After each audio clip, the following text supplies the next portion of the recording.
Hello there, and welcome to Forgotten Worlds. My name is Thomas, and tonight I'd like you to set aside the weight of the day and drift with me into a question that feels both ancient and strangely new. What if humanity had never walked the land at all? What if, instead of standing upright on solid ground, we had learned to swim in the open blue? What if our ancestors had never left the water and all of human history had unfolded beneath the waves? It is a quiet, speculative question, not a debate, not a conclusion, but an exploration. You see, traces of this idea linger even in science. Some researchers once wondered if our lineage passed through an aquatic ape phase, a time when survival was tied to the shallows and the shorelines. Imagine if that path had gone further, if instead of turning back to the land, evolution had carried us deeper. So tonight we'll take our time wandering through this alternate oceanic history. We'll ask what it might mean to breathe differently, to move differently, to build societies where no fire can burn, and to dream in the silence of the abyss. Before we begin, take a slow breath yourself, in and out, as though you were already submerged. Feel the stillness. Imagine the currents carrying you. And with that, let us step, or rather, let us swim into the story. When we turn our gaze to the distant past, we find that the ocean has always been there, waiting. It was not just a backdrop to our story, but the first setting, the stage upon which life itself began. Long before there were forests to walk through or mountains to climb, the sea was already alive with possibilities. Every creature, every lineage, including ours, began in water.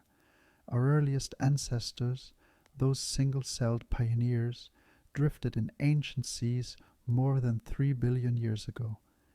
They absorbed, they divided, and they learned in their own quiet way to survive within the rhythms of tides and currents.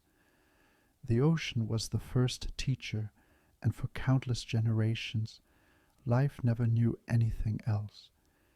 Even when plants and animals later crept onto the land, the pull of the shore was always strong. The edge of the sea was both a boundary and an invitation, a place where nourishment was abundant and danger never far away. For the creatures that would one day give rise to us, the shoreline became a lifeline. Fossil evidence tells us that early hominins often lived near coasts, rivers, and lakes.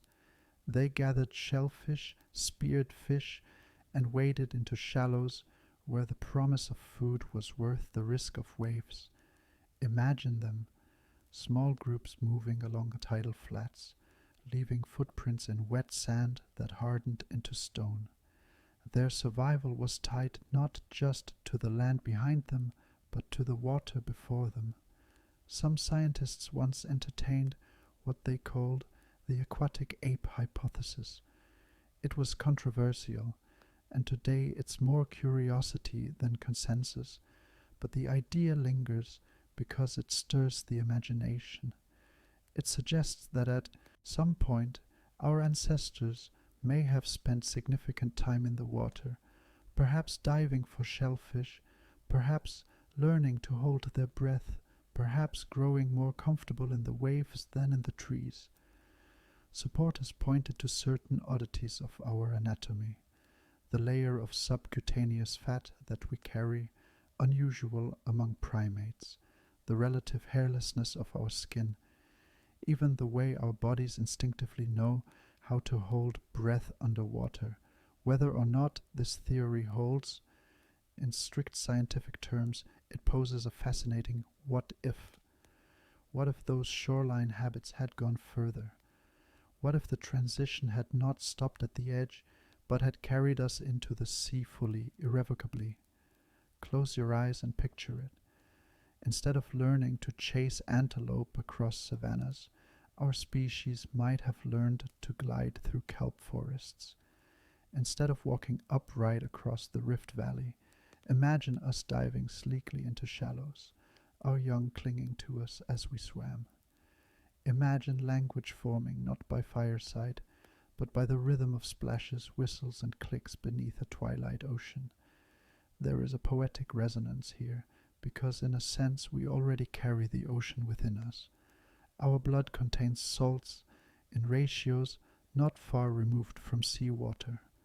The rhythm of our hearts echoes the pulse of waves. Even the amniotic fluid that surrounds each of us in the womb is like a small ocean, a reminder of where life began. Some have called it a memory, others an accident of chemistry, but perhaps it is both, a trace of the sea that never left us. Think for a moment about how differently we might see ourselves if our story had stayed with the tides. On land, we learned to master fire, to stack stones, to push against the weight of gravity with bone and muscle. In the sea, the challenges would have been different. The cradle of humanity would not have been a dry savanna under a burning sun, but a lagoon glowing with moonlight. Children might have learned to swim before they could crawl. Villages might have formed in sheltered bays, their tools carved from shell and coral instead of wood and flint. And if such an oceanic humanity had flourished, what myths would they have told? Would their gods have been shaped not like mountains or lightning, but like whales and storms? Would their first songs have been bubbles rising toward the surface, their first symbols traced in trails of silt across the seabed? This is where the speculation gently deepens. Because if our ancestors had stayed with the water, never retreating fully to the land, then the entire path of our evolution might have changed. Longer limbs stretched into fins, eyes adapted to dim light instead of daylight, ears tuned not to wind but to currents. Perhaps in time we would no longer be a species that visits the sea, but one that belongs to it. And so the ocean, already our birthplace, becomes in this imagining not just a cradle, but a home we never left. Life in water is not simply life on land with a different backdrop. The rules themselves are altered. Physics bends in new ways when the body is surrounded by liquid instead of air, and every creature that has ever made its home beneath the surface has been sculpted by these differences. If humanity had followed that path, our very senses, our energy, even our way of perceiving reality would have been transformed by the fluid world around us. Water is dense, nearly 800 times denser than air. That means every movement meets resistance. To walk as we do now would be exhausting, wasteful, almost impossible, but swimming, gliding, flowing with a medium, that is efficient. In the ocean, bulk is a hindrance while streamlining is a gift. Dolphins, sharks, even the smallest silverfish share a similar shape because physics demands it. A human lineage that never left the water would not be built for pounding footsteps, but for smooth propulsion. Our muscles would stretch differently, our bones lighten, our joints rotate with flexibility instead of locking for leverage. Now think about senses. On land, sight dominates. We are creatures of vision, relying on the sharpness of edges, the subtlety of colors, the speed of light to give us clarity. But water tells a different story. Light bends and scatters. It fades quickly with depth. In shallow lagoons, vision might remain useful, but descend even a little into the murk and eyes lose their edge. For aquatic humanity, evolution would favor not the keen-eyed hunter of the plains, but something else. Ears that drink in vibrations, skin that feels the pulse of nearby currents, an entire nervous system attuned to subtle ripples, the way land dwellers read shadows. Sound, after all, is the language of the sea. It travels faster and farther in water than in air, carrying messages across vast distances. Whales sing to one another through hundreds of miles of ocean. Dolphins click and whistle in rapid-fire bursts, their voices bouncing against surfaces, painting mental images of their world in echoes. If humans had stayed submerged, it is not hard to imagine that our hearing would have blossomed in ways our vision once did. Perhaps we would develop a kind of sonar, not mechanical, but biological, an ability to map space with sound as easily as we now scan it with sight. Conversations might not rely on words alone, but on cascades of clicks and hums, layered into harmonies only an aquatic mind could untangle. Energy, too, would be reshaped. On land, heat radiates freely. In water, it leaches away quickly. The constant drag of the sea means calories are burned differently. A people of the waves might store more fat, not as burden, but as blessing, an insulator and an energy bank. Breath would be more precious, each dive a calculation of oxygen against effort. Our hearts might beat slower, our blood richer in cells that cling to every molecule of air, stretching endurance. Speculation invites us further. Imagine a child born into this lineage, not learning letters on paper but patterns in sound. Instead of pointing at a distant horizon, they would sense a podmate approaching through faint ripples in the water. Their games would be weaving trails of bubbles, tracing shapes in bioluminescent plankton, listening for stories sung in deep resonant tones that carried like whale songs across the village. Eyes would still exist, yes, but sharper ears and more sensitive skin would define their reality. And what of the silence we imagine in the deep? To us, diving feels muffled, dreamlike, cut off, but to them it would be the opposite, a world alive with constant sound. The grumble of distant shifting earth, the crackle of shrimp colonies, the songs of whales rolling like thunder, even the faint beat of another's heart through the water. Their universe would not be one of horizons and light, but of waves and resonance, each vibration carrying meaning. In this alternate physics, humanity would not simply adapt. We would become something fundamentally other, shaped by the same rules that sculpted dolphins, seals, and fish, yet carrying the mind that once built stories, tools, and civilizations. What kind of culture would emerge when sound is sharper than sight, when the world is measured not in boundaries of land but in currents and echoes? Perhaps that is where the real transformation begins. The question of breath lies at the center of any human life lived underwater. On land, we take it for granted, an endless supply of air, drawn in and released with barely a thought. But in the ocean, each breath becomes a treasure, finite and fleeting, a rhythm that defines the boundaries of survival. Without gills, our ancestors would have relied on lungs, and those lungs would need to change. Consider how mammals of the sea have already walked this path. Dolphins, seals, and whales are not born with gills. They are, like us, creatures of air. Yet their bodies hold onto oxygen with astonishing efficiency. Their lungs collapse safely under pressure, their blood carries oxygen in dense reserves, and their muscles store it in specialized proteins that let them dive for minutes or even hours at a time. Their very heartbeat slows, conserving energy until the surface is reached again. If humanity had been sculpted by similar needs, we might imagine our torsos built wider, our lungs larger, our diaphragms stronger. Perhaps our blood would thicken with cells eager to clutch oxygen, our circulation tuned to reroute precious breath only where it is needed most. A dive for food might not be a frantic scramble, but a calm, measured descent.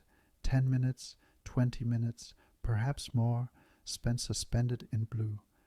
Speculation invites us to picture an infant in such a world. Their first lessons would not be walking, but learning to hold breath, guided by parents who teach them with games, laughter, and patience.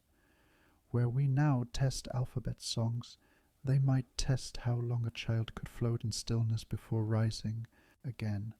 Breath holding would not be a trick, but a way of life, a skill as fundamental as speaking. Imagine a society where surfacing becomes communal ritual. Groups would ascend together, breaking through the water's skin to draw air in unison, then sink once more into the depths. Breathing would not be constant, invisible, but punctuated, a rhythm woven into culture, a reminder of limits, of fragility, of the partnership between body and sea.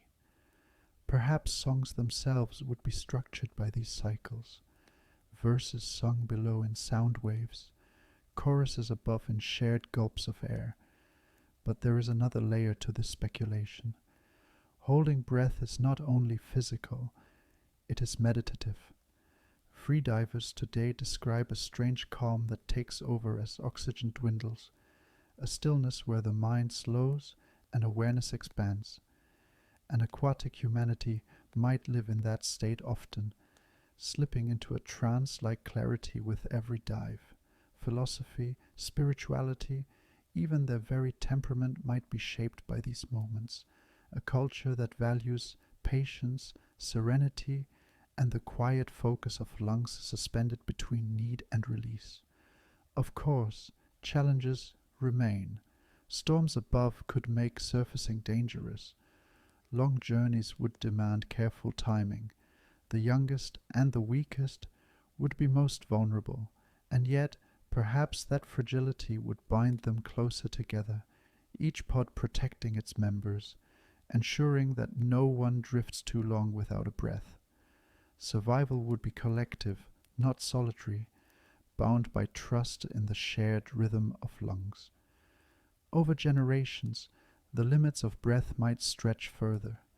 Just as whales can descend to crushing depths and return, humans too might evolve bodies tuned to withstand such journeys. Ribs built to fold, lungs made to collapse and rebound, blood that welcomes pressure instead of resisting it. We might become, in essence, dolphin-like, masters of suspended breath, moving gracefully between two worlds, dependent on the surface yet deeply at home below it. And perhaps in this imagining, the very act of breathing would become sacred, a reminder of our connection to air, to the world above, to the fact that even as creatures of the sea, we could never fully sever the link to the sky. Yet one cannot help but wonder, what if that fragile tether to the sky had been cut altogether? What if humanity, instead of mastering long-held breath, had crossed the greater evolutionary threshold and learned to draw life from the water itself? The ocean is not barren of oxygen. Hidden within every ripple and current are countless molecules, dissolved invisibly, sustaining entire kingdoms of fish and invertebrates. Some creatures, like certain amphibians, can even absorb oxygen directly through their skin, while others carry gill structures designed with astonishing precision to extract air from the densest waters. If our path had bent just slightly differently, evolution might have gifted us with similar tools. Picture, if you will, the human form reimagined. Along the neck, delicate arches pulsing softly as seawater passes through, filaments branching like coral fans, their surface lined with blood vessels eager to snatch oxygen from liquid. Each breath no longer a desperate return to the surface, but a steady exchange happening in silence, endlessly, effortlessly. A body no longer divided between two elements, but wholly adapted to one. This would have been transformative. Freed from surfacing, humanity's range would expand dramatically. Entire migrations could sweep across the oceans without pause, guided by currents instead of coastlines. Villages might form not just near the surface, but in the twilight zone, where light is dim and pressure immense, where few land-born creatures could ever follow. The ocean floor itself could become our landscape, mapped not as a place of mystery, but as a homeland. Think of how such physiology might shape culture. The surface world, the air, the sky, the storms would lose its sacredness. Breath would no longer be a fragile ritual, but a constant hum in the background of existence. Perhaps myths would shift, not speaking of gods in the heavens, but of spirits woven into the deep currents. Songs would not break for air but flow endlessly, layered like the calls of whales, rising and falling without interruption. There are echoes of this idea in our imagination already. Myths of merfolk, selkies, and sea people who never rise from the waves may be distant whispers of a possibility we never lived. Perhaps those stories speak to something buried in our evolutionary memory, an ancient sense that water could have been ours if only we had carried its gift of respiration with us. And yet, this adaptation would not be without cost. Gills are delicate, vulnerable to toxins, to silt, to changes in salinity. Skin might need to remain moist at all times, tying us to the embrace of water more tightly than ever. Fire, once again, would be impossible. Warmth would come from fat, from movement, from the slow thermal breath of the sea itself. The body would grow sleek, perhaps even translucent in parts, every vessel visible beneath the surface. Humanity would no longer look quite like the image you see in a mirror. We would be something stranger, more ethereal, more undeniably oceanic. But in return, we would achieve something land-dwelling humans never could, a permanence beneath the waves, no surfacing, no compromise, a species wholly at home in the dark, salty embrace of the planet's greatest realm. To imagine humanity beneath the sea, we must first surrender the notion that the body would remain as it is now. On land, every muscle and every bone is defined by its struggle against gravity. Our thighs and calves are thick because they must bear our weight with every step. Our spines lock into pillars to keep us upright. Even the arches of our feet are little engineering marvels, distributing pressure so that we do not collapse under our own frame. The human form, as you know it, is not random. It is a constant negotiation with the downward pull of the earth. But water does not play by those rules. In water, gravity softens, buoyancy rises beneath you, lifting, suspending, allowing. The body no longer needs to fight against collapse, for the sea holds you in its arms. Movement is not about resisting weight, but about shaping flow. And in that simple change, the blueprint of humanity would be rewritten. Over generations, bones might shed their heaviness. Instead of dense pillars designed to hold up a body on land, they could become lighter, even hollow in places, built not for support, but for maneuverability. Spines might arch with elegant flexibility, bending like sea snakes or otters, twisting with the currents rather than resisting them. Imagine a skeleton less like scaffolding and more like a sail, designed not to endure pressure from above, but to channel motion within the water itself. Muscles, too, would be transformed. Where land dwellers carry thick cords of strength to push against the earth, sea dwellers carry long fluid bands built for propulsion. Human musculature might stretch and elongate, tuned to the rhythm of sweeping kicks and flowing strokes. The buttocks and thighs, powerful now for walking and running, might streamline, while the core muscles of the abdomen and back dominate, anchoring the whole body for rolling, diving, twisting. And what of our limbs?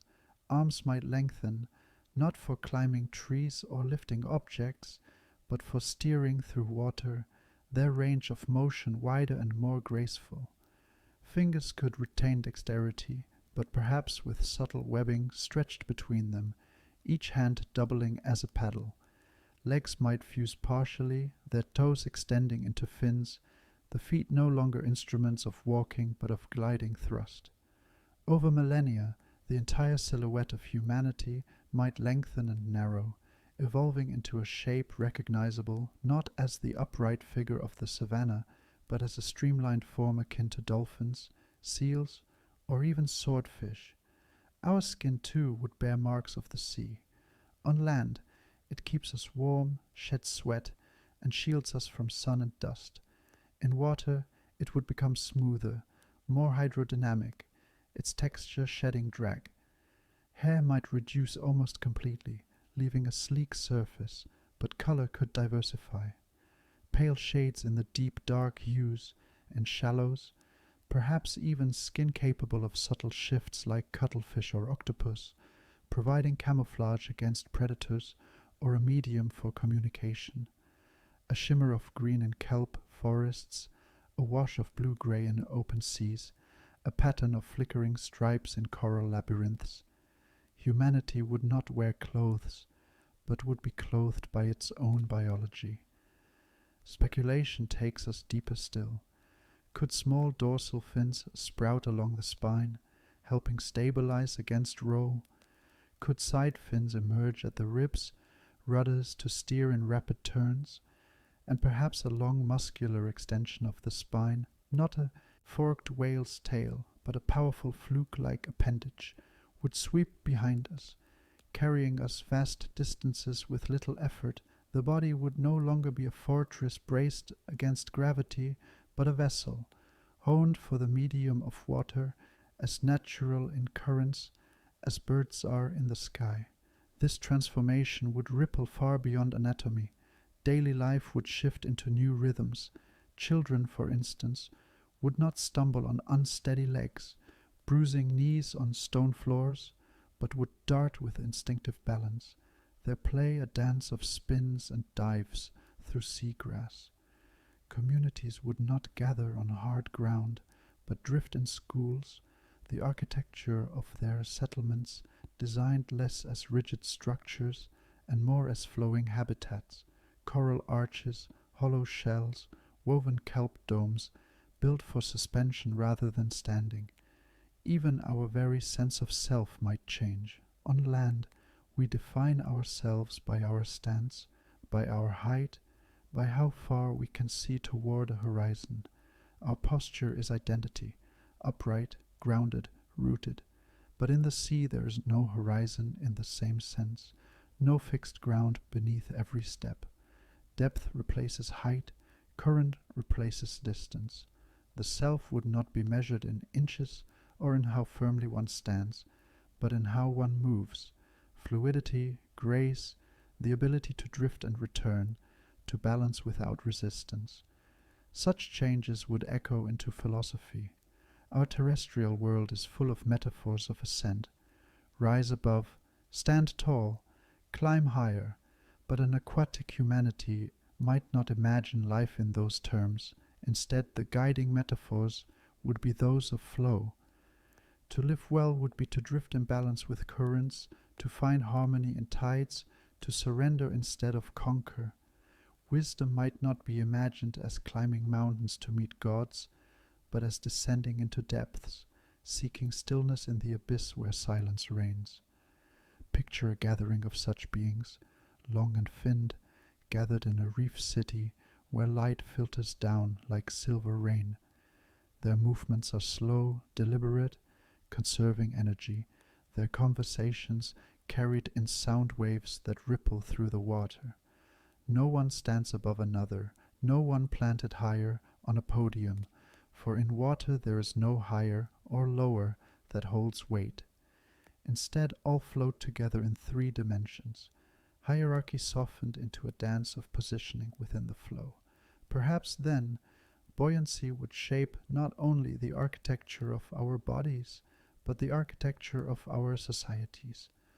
A humanity remade by the sea would be long, sleek, translucent, fluid, but also thoughtful in ways we can barely imagine. The ocean does not reward force, it rewards surrender, grace, and balance, and in becoming creatures of buoyancy, perhaps we would learn to let go of the constant striving of land and instead embrace the quiet wisdom of the water. As we sink deeper, the ocean changes its temperament. The gentle warmth of the shallows, lit by sunlight and softened by tides, gives way to a realm of darkness, chill, and weight.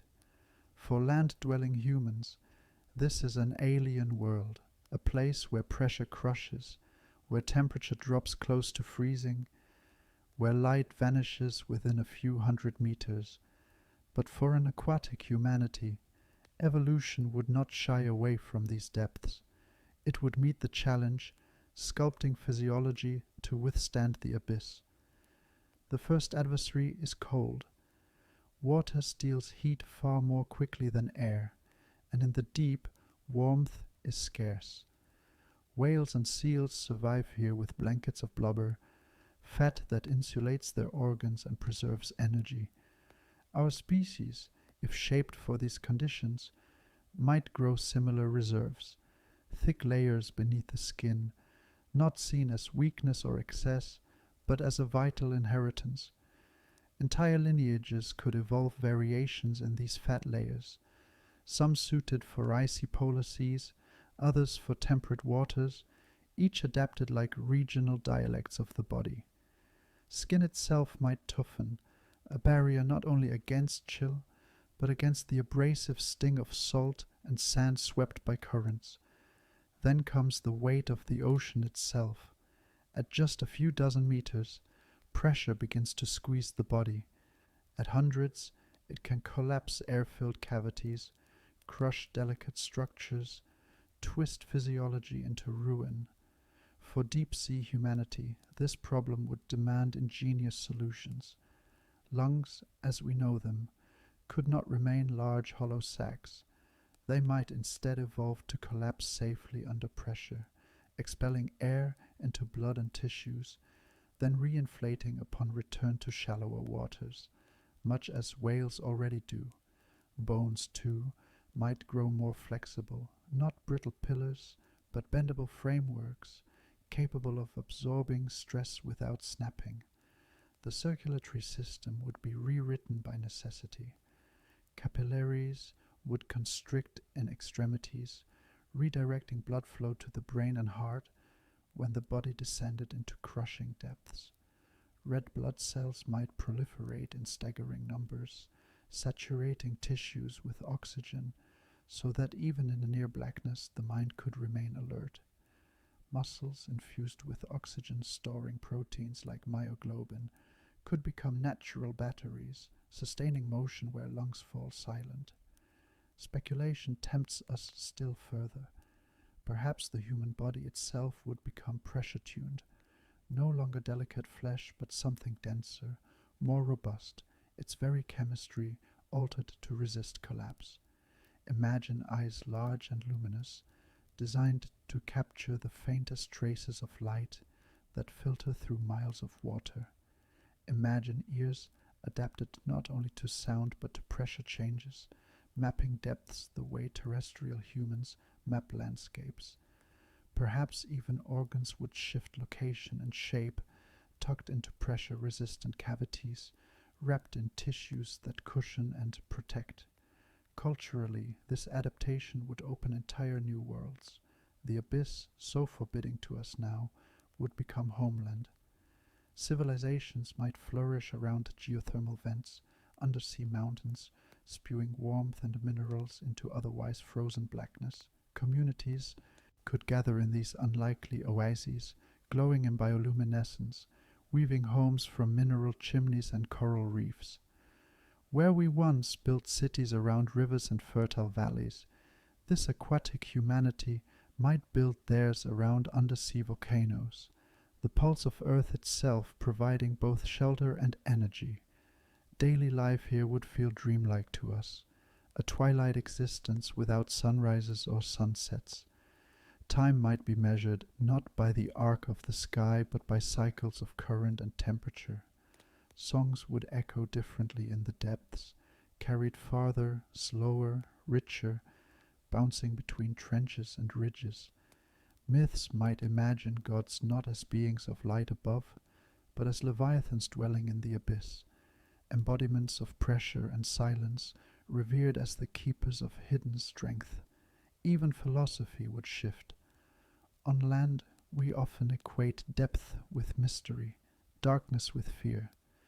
But for a people born to thrive in the abyss, depth would mean safety, richness, belonging. They might look toward the surface with suspicion, too bright, too unstable, too thin of air. To rise might feel unnatural, while to descend might feel like a return home. The very language of values could invert, with wisdom described not as rising higher, but as going deeper, each generation seeking to anchor itself closer to the ancient pulse of the sea floor, and so, in the cold and pressure of the deep, humanity would not falter. It would adapt, growing layers of warmth, flexible bones, pressure-resistant organs, luminous eyes. It would transform into something the surface could no longer recognize, beings who belong not to sunlight, but to the vast, timeless darkness of the abyss. If the body were reshaped by the sea, so too would be the very tools of civilization. On land, humanity's great leap forward was fire.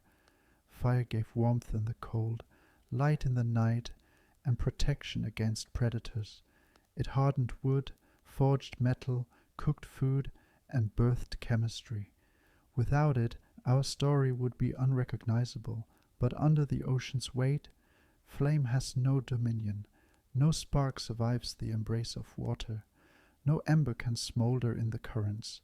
For an aquatic humanity, invention would have to grow from other sources. Imagine the frustration of our ancestors had they reached for flame only to find it forever denied. No smelting of iron, no bronze, no steel. No kilns to bake clay into pottery. No campfires around which to tell stories. And yet, necessity breeds creativity. Where fire is absent, other elements rise. The ocean itself would become the forge, shaping what could be used, transforming what could be built. Stone would be one of the first companions. Smoothed by currents, shaped by tides, rocks could be gathered and chipped into sharp edges. Shells, already perfect in design, could become blades, scrapers, ornaments. Coral, growing in intricate forms, might be harvested and sculpted, its branching lattices repurposed into frameworks for shelters or the bases of tools. Bone, too, the remains of fish and whales, would become invaluable, carved into hooks, points, and delicate instruments. But tools alone are not enough. Civilization demands materials that can be woven, joined, shaped into patterns of meaning. In the sea, those materials abound. Kelp, strong and flexible, could be braided into ropes, nets, even armor. Sponges might serve as filters. Sea grasses could be twisted into mats, clothing, or coverings for shelter.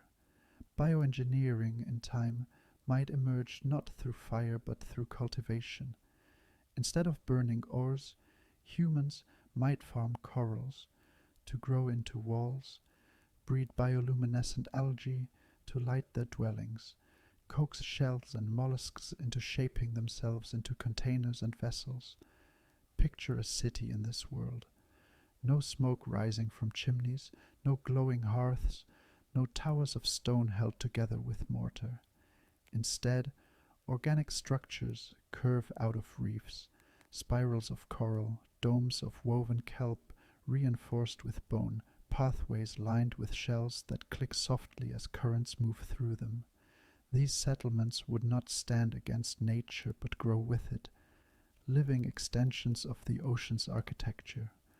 Over generations, humans might learn to guide coral as gardeners do trees, pruning and weaving reefs into bridges, arches, and walls. Entire civilizations could glow with faint light, sustained not by fire but by the patient labor of growth. Cooking, too, would be forever altered.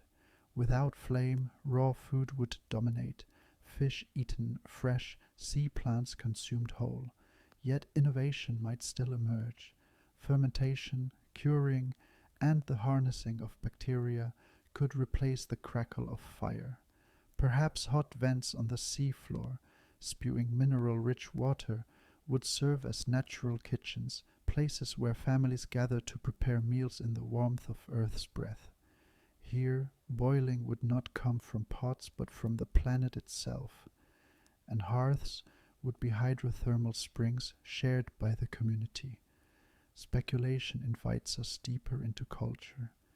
Storytelling, for instance, would not gather around flames, but within chambers of coral lit by glowing algae, shadows dancing not by flicker of fire, but by rippling light refracted through waves.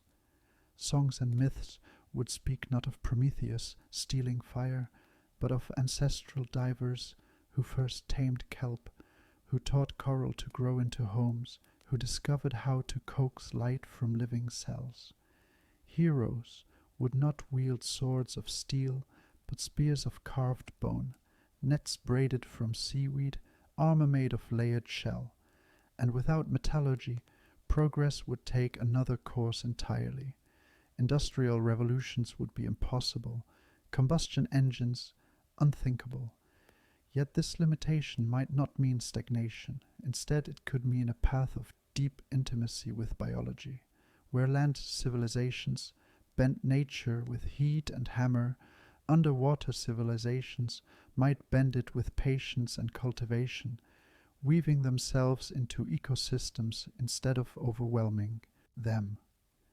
Imagine technology not mechanical but organic, cities that pulse with the tides, tools that grow as living things, a civilization not built on fire but on life itself.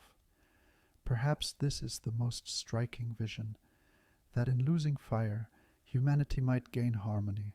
The absence of smoke and flame would not mean absence of progress, but a slower, gentler path. One where invention grows with the rhythms of the sea, where homes glow with the light of algae instead of lamps, where weapons grow from bone instead of iron.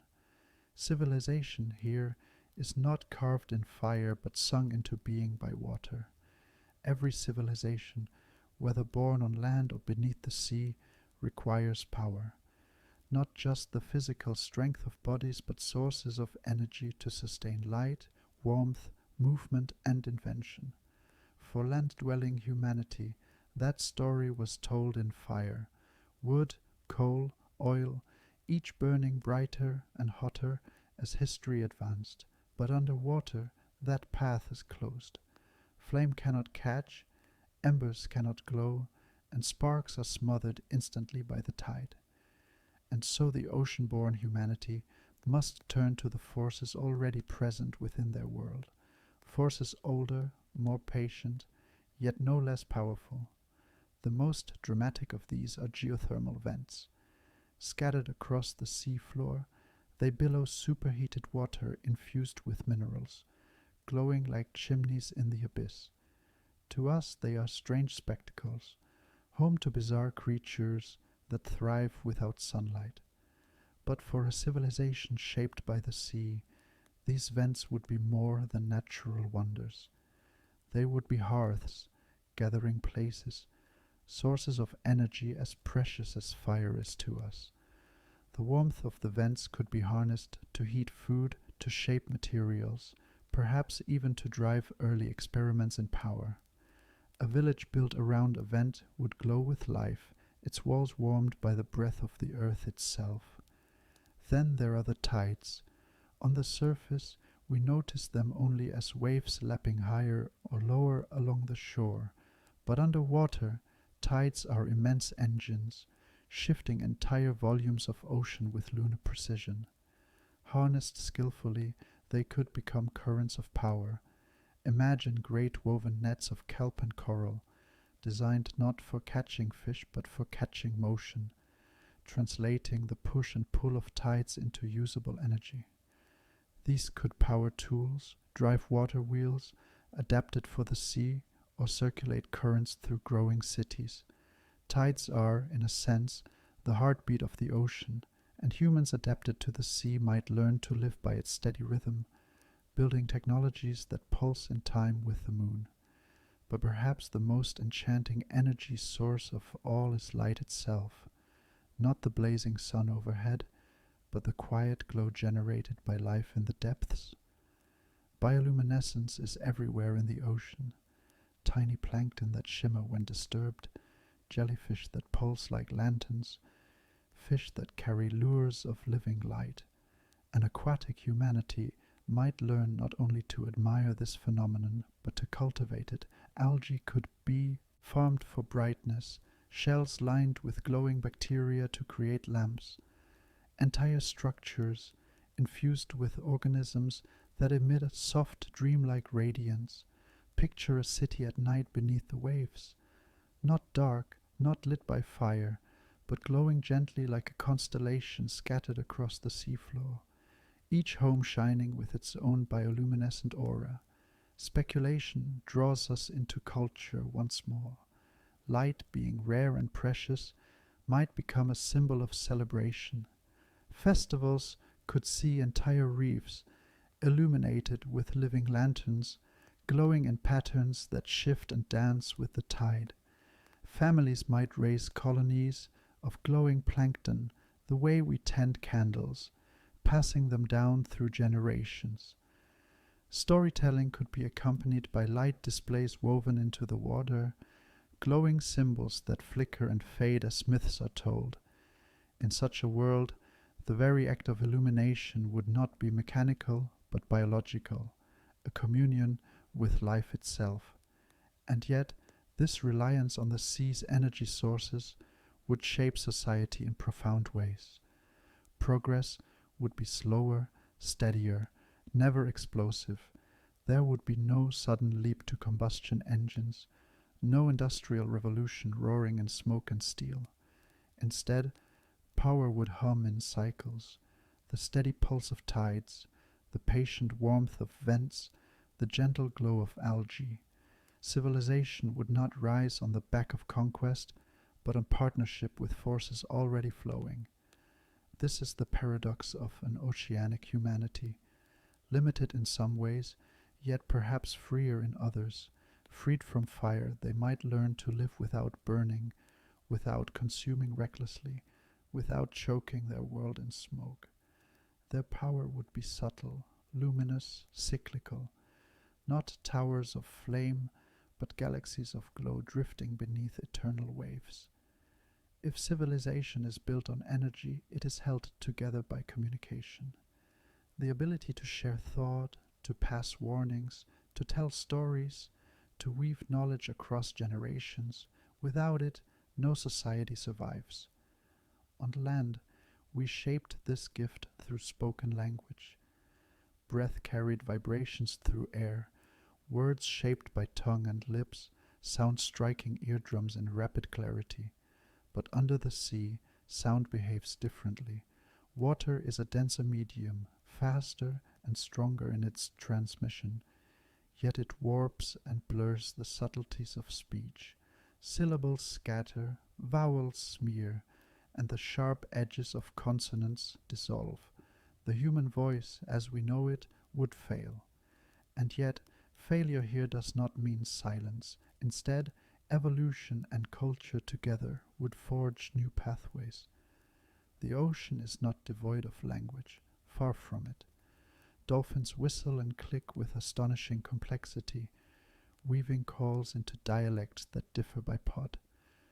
Whales sing vast resonant songs that can travel for hundreds of miles, changing slowly over generations like oral traditions of the sea. Even tiny fish and shrimp crackle and hum in endless conversation, filling the ocean with a chorus we rarely notice. An aquatic humanity would almost certainly follow this path. Our vocal cords, once tuned to shape words in air, might evolve to produce clicks, whistles, hums, sounds designed to pierce the density of water. The tongue and palate could become instruments of resonance, shaping notes instead of syllables. Entire sentences might be compressed into rhythmic pulses, a language not of letters but of tones, and hearing, already sharpened by earlier adaptations, would grow exquisite, capable of distinguishing the smallest variation in pitch and rhythm. Speculation tempts us into imagining the richness of such a tongue. Conversation might resemble music, voices overlapping in polyphonic layers, meaning carried not only by sound, but by timing, rhythm, even harmony. A disagreement could sound like dissonance, a celebration like a swelling chorus. Language might not be linear, one word after another, but simultaneous, 2 or 3 strands of sound woven together, a braid of meaning impossible for terrestrial humans to grasp. And there could be more. Sound is not the only form of communication in the sea. Bodies themselves might become instruments of speech. Shimmering skin could flash patterns of light, subtle bioluminescent pulses carrying emphasis or nuance. Hands and arms, adapted for swimming, could double as sign language, each gesture amplified by trails of bubbles or shifting currents. The ocean provides a canvas larger than air, vibration, light, movement all interwoven into a tapestry of expression. Daily life in such a world would hum with constant resonance. Children would grow up not only hearing but feeling language, vibrations thrumming through their bones as elders sang instructions or stories. Songs would not be confined to celebration, but would form the very infrastructure of society. Trade agreements sung in steady rhythm, histories preserved in ballads passed across generations, prayers rising as long, resonant tones that echo in the blackness of the deep. Imagine a city beneath the waves. At its heart, a gathering place carved from coral, walls resonant and curved like the inside of a shell. Citizens assemble, their voices layering into a chorus, not chaotic but ordered, each tone weaving with the next until the entire chamber vibrates with meaning. Here, language is not private but communal, not whispered but sung, felt by every body present. Words, as we know them, would feel small in comparison, and so communication underwater would be more than functional. It would be art, ritual, memory, identity. Humanity, in becoming oceanic, would discover not only a new way to speak, but an entirely new way to think, a culture of resonance, where voices are never alone, but always part of a greater song. Civilization, no matter where it rises, depends on food. On land, the story of humanity is inseparable from agriculture, the planting of seeds, the taming of soil, the cultivation of grain. Fields of wheat and rice allowed villages to grow into cities, allowed populations to expand, allowed culture itself to flourish. But beneath the sea, this path is closed. There are no plowed fields on the ocean floor, no rows of barley rippling in the wind, no dry granaries to store for winter. An aquatic humanity would need to reimagine agriculture entirely, finding nourishment not in soil, but in currents and reefs. The first resource would be the most obvious: kelp. Towering underwater forests of these sea plants provide shelter and food for countless creatures. For humans of the deep, kelp would be as vital as grain once was on land. Strong and fast-growing, it could be harvested for both sustenance and material. Eaten raw, dried in currents, or fermented in ways unique to the sea, kelp would be the backbone of the diet. Vast kelp groves could be tended like fields, pruned and managed, their growth guided by careful hands. Just as farmers once spoke of the fertility of river valleys, aquatic humans might measure wealth and security by the health of their kelp forests. But kelp alone would not suffice. Protein would come from the creatures of the sea. Fish would be hunted, but over time hunting would give way to something more stable: aquaculture. Imagine coral pens, carefully grown into shapes that trap and hold schools of fish. Families could raise fish the way land farmers once raised cattle. guiding their breeding, protecting them from predators, harvesting them as needed. Shellfish, too, would be cultivated, grown in sheltered coves or woven into coral structures designed to maximize their numbers. Mussels, oysters, and clams would not just be food, but also builders, filtering water and strengthening reef cities. Speculation draws us further. Domestication. Just as wolves became dogs, perhaps humans of the sea would find creatures that could be guided, bred, and partnered with. Small fish might become companions, trained to respond to signals, herded into pens when called. Crustaceans could be encouraged to guard settlements, their claws and shells used for both defense and harvest.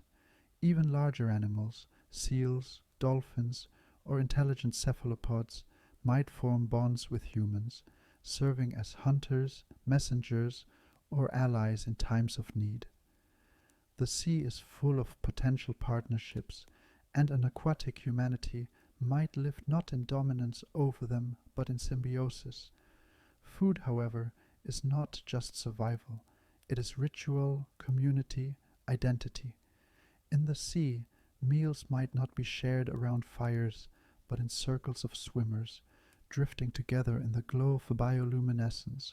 Fish roasted in hydrothermal vents, kelp fermented into rich pastes, shellfish cracked and shared. These could form the basis of feasts. Festivals might center on migrations of certain species, whole communities celebrating the return of tuna or the blooming of plankton. Myths could emerge around the generosity of the sea, gods imagined as vast schools of fish or endless waves of kelp, feeding humanity when famine threatened. Yet scarcity would always lurk. Storms, diseases, or shifts in current could decimate food sources. Unlike the land, where granaries can hold years of surplus, the sea offers fewer ways to store. This might make oceanic societies more cautious, more communal, more focused on sustainability. To overfish would be disaster. To strip too much kelp would be ruin.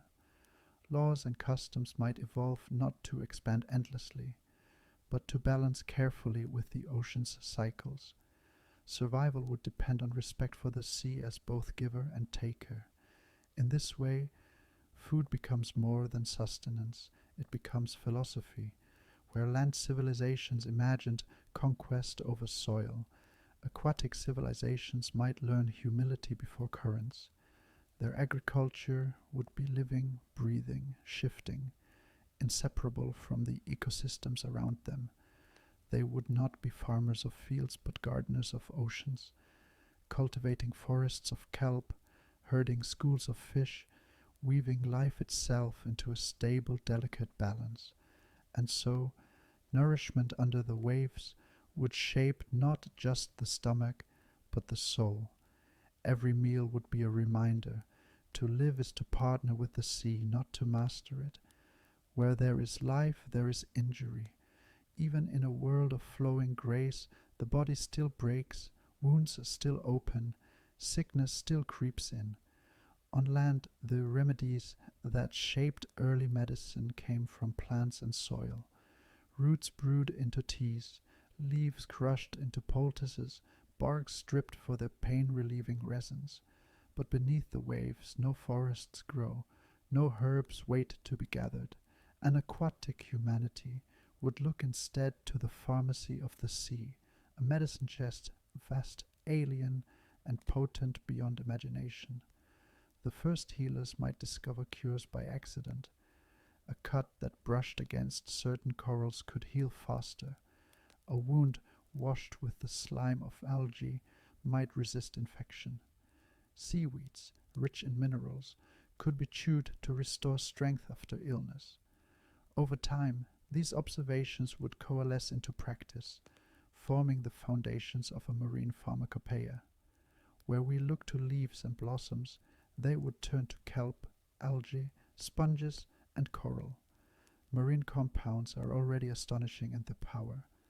Sponges produce chemicals to fend off predators and parasites. These could be harnessed as antibiotics.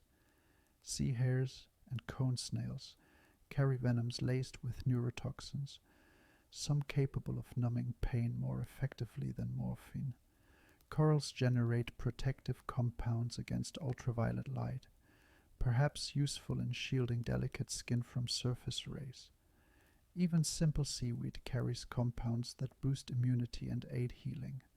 For an oceanic humanity, every reef would be both hospital and apothecary, every tide pool a laboratory. Speculation invites us to imagine how medicine itself would evolve in such a world. Healers could cultivate entire gardens of medicinal coral, trimming branches for salves and powders. Schools of fish might be bred not for food but for their secretions, their enzymes, harvested carefully to treat disease. Bioluminescent bacteria might be applied to wounds as both antiseptic and diagnostic, their glow revealing infection before it spreads. Even poisons would find use, refined in small doses into remedies, venom as cure as well as threat, and surgery. Without fire-forged tools, healers would turn to sharp shells, obsidian-like stones, or even the beaks of squid repurposed as scalpels. Anesthesia might come from narcotic fish venoms, patients lulled into unconsciousness by toxins carefully measured. Entire rituals of healing could grow around these practices, blending science and spirituality. Imagine a healer diving into a glowing reef at night, plucking strands of luminous algae to pack a wound, whispering songs of currents as the patient drifts into trance. This medical culture would shape philosophy as much as practice. On land, medicine often developed in opposition to nature, as a way of resisting decay. But underwater, medicine would be inseparable from ecology. To heal the body would mean to tend the reef, to keep balance with the systems that supply the compounds of survival.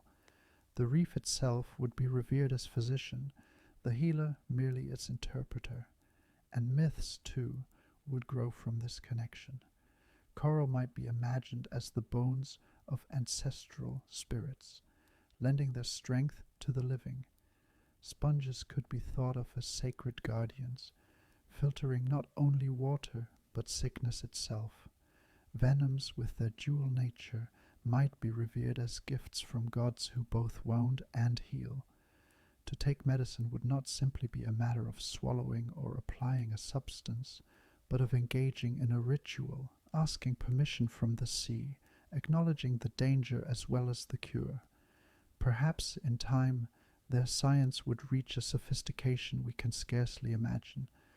Where we use laboratories and synthetic chemistry, they might use living systems, coral engineered to produce compounds on command, algae bred to glow in patterns that diagnose illness, even symbiotic microbes living within their own bodies to neutralize disease.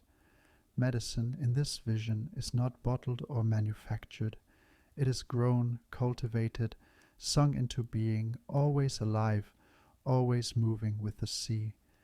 And so the story of healing beneath the waves is not one of domination, but of intimacy.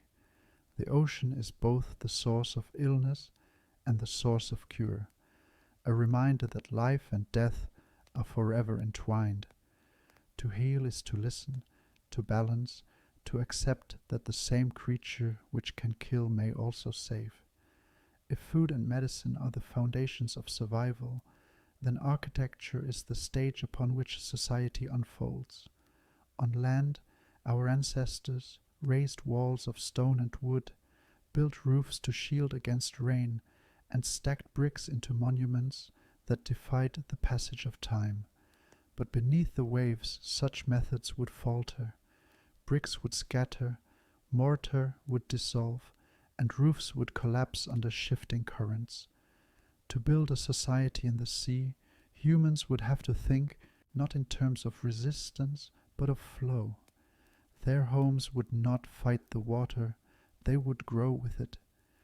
The first shelters might have been simple.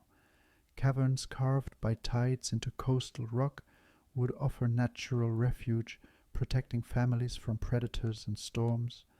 Hollows in coral reefs could serve as communal chambers, each entrance masked by curtains of kelp. Abandoned shells of giant mollusks might be repurposed as sanctuaries, their spiral chambers filled with the hum of voices. These would be the caves and huts of an aquatic humanity, humble, borrowed, and shaped by nature's hand. But as society expanded, so too would ambition. Coral, with its living scaffolds, would become the cornerstone of architecture. Instead of quarrying stone, humans could guide coral growth, pruning and planting it like a mason lays bricks. Over decades, a reef could be coaxed into bridges, arches, and domes. Generations would tend the same structure, each adding to the growth until entire settlements pulsed with life, glowing faintly with bioluminescent algae woven into their walls. Unlike the ruins of land civilizations, which crumble when abandoned, these structures would live on, expanding, shifting, breathing. Cities would not be built once and left to decay. They would be gardens, cultivated endlessly, evolving as their inhabitants did. Speculation draws us toward grandeur. Picture a reef city rising from the seabed, vast and intricate as any metropolis of stone. Towers of coral spiraling upward, their tips glowing like lanterns. Streets not paved but formed from channels guiding currents, allowing inhabitants to drift along in natural boulevards. Homes nestled within coral chambers, walls alive with fish and sea plants. At night the entire city would shimmer like a constellation, its lights rippling with the movements of bioluminescent creatures cultivated for illumination. To see it from a distance would be to witness a galaxy transplanted beneath the waves. Society itself would be shaped by this architecture. On land, we gather in squares and plazas, open spaces defined by emptiness. Underwater, gathering places might be vast domes within reefs, resonant chambers designed to amplify song. Acoustics would matter as much as structure, walls carved to carry the hum of communication, to turn speech into chorus. Ceremonies could fill these halls with layered voices, vibrating so deeply that the very coral seemed to join in. Daily life would reflect this fluidity. Children would dart through coral corridors like birds in flight, weaving between glowing arches. Traders might tie goods in nets of kelp, stringing them along communal channels. Leaders would not sit on thrones above others, but float among their people, hierarchy expressed not in height, but in proximity, in the circles of song they occupied. Even justice might be architectural, wrongdoers sent not to prisons, but to maintain the reefs, their labor both punishment and restoration, and philosophy once again would emerge from these forms. On land, permanence is prized, monuments of stone meant to outlast their makers. Underwater, permanence is impossible. Currents shift, reefs grow, storms alter landscapes in a single night. Aquatic humanity would not build to defy time, but to move with it. Their cities would be alive, changing, never the same from one generation to the next. A reef city abandoned would not crumble but transform, taken over by fish and corals, repurposed by the sea itself. This impermanence might shape a culture less obsessed with legacy and more attuned to continuity, life as a series of cycles, each generation adding its voice to the living chorus of architecture. Imagine, finally, the grandeur of a capital reef city. It sprawls for miles, spiraling around a geothermal vent, its coral towers glowing with blues and greens, its avenues flowing with currents guided by human design. Schools of fish swirl through open plazas, dolphins weave between arches, and humans glide gracefully through it all, their silhouettes long and sleek, their movements in harmony with the tide. This is no mere city. It is a living cathedral of the ocean, a society pulsing with breath, with light, with life. Civilizations, no matter where they rise, are never content to remain still. On land, humans set out in caravans, charted rivers, and blazed roads across deserts and mountains. Beneath the sea, the urge to explore would be no less strong, but the means of travel would be transformed. For aquatic humanity, journeys would not trace dusty tracks or paved stone. They would flow with the currents, winding through trenches and drifting along vast ocean highways, shaped by the moon, the earth, and the restless tide. The first travelers would be families, pods of kin moving together. Without wheels or beasts of burden, the body itself would become the vessel. Long, sleek, and buoyant, these humans would swim in coordinated formation, conserving energy by drafting behind one another, just as dolphins and fish do today. Children would cling to the backs of parents, elders supported within the heart of the group, while hunters scouted ahead for food and safe passage. These pods would resemble living caravans, fluid, adaptive, moving not with the rigid pace of land marches but with the rhythm of the sea. In time, routes would emerge, just as rivers and mountain passes once guided terrestrial peoples. Ocean currents are powerful and predictable. Civilizations might map them the way we once mapped trade winds. A strong current could serve as a highway, carrying travelers across hundreds of miles with minimal effort. To journey would not be to fight against the sea, but to surrender to it, to let the body drift, while the ocean itself did the labor. Great expeditions might follow the Gulf Stream, the Kuroshio, or the Antarctic Circumpolar, their paths spiraling around the globe with the pull of planetary motion. Trenches, too, would become roads of a different kind. Deep channels carved into the seabed could guide migrations, offering protection from storms above and predators in the open water. These trenches, often cloaked in perpetual twilight, would echo with the songs of travelers. Entire myths might be tied to them, sacred paths that connected reef cities across vast distances, pilgrimages undertaken to honor ancestors or to exchange knowledge. Speculation tempts us into imagining what exploration itself would mean. On land, exploration often centered on conquest, planting flags, claiming territory. Underwater, such impulses might soften. The sea resists possession. A current cannot be owned, a trench cannot be held, and a migration path belongs as much to the whales and fish as to humans. Instead of borders, oceanic civilizations might measure space in flows and cycles. To explore would be to connect, not to conquer, to discover new reefs, new allies, new ecosystems, always with respect for the forces that already rule those spaces. And yet, exploration would still carry a risk. The sea is vast, its dangers many.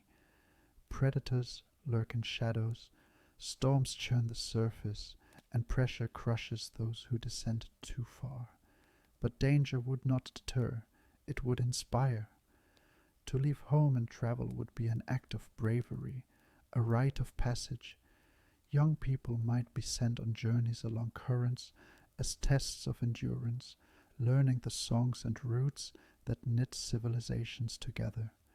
Stories of legendary travelers, those who crossed whole oceans guided only by stars glimpsed at the surface or by the hum of deep currents, would form the backbone of cultural identity.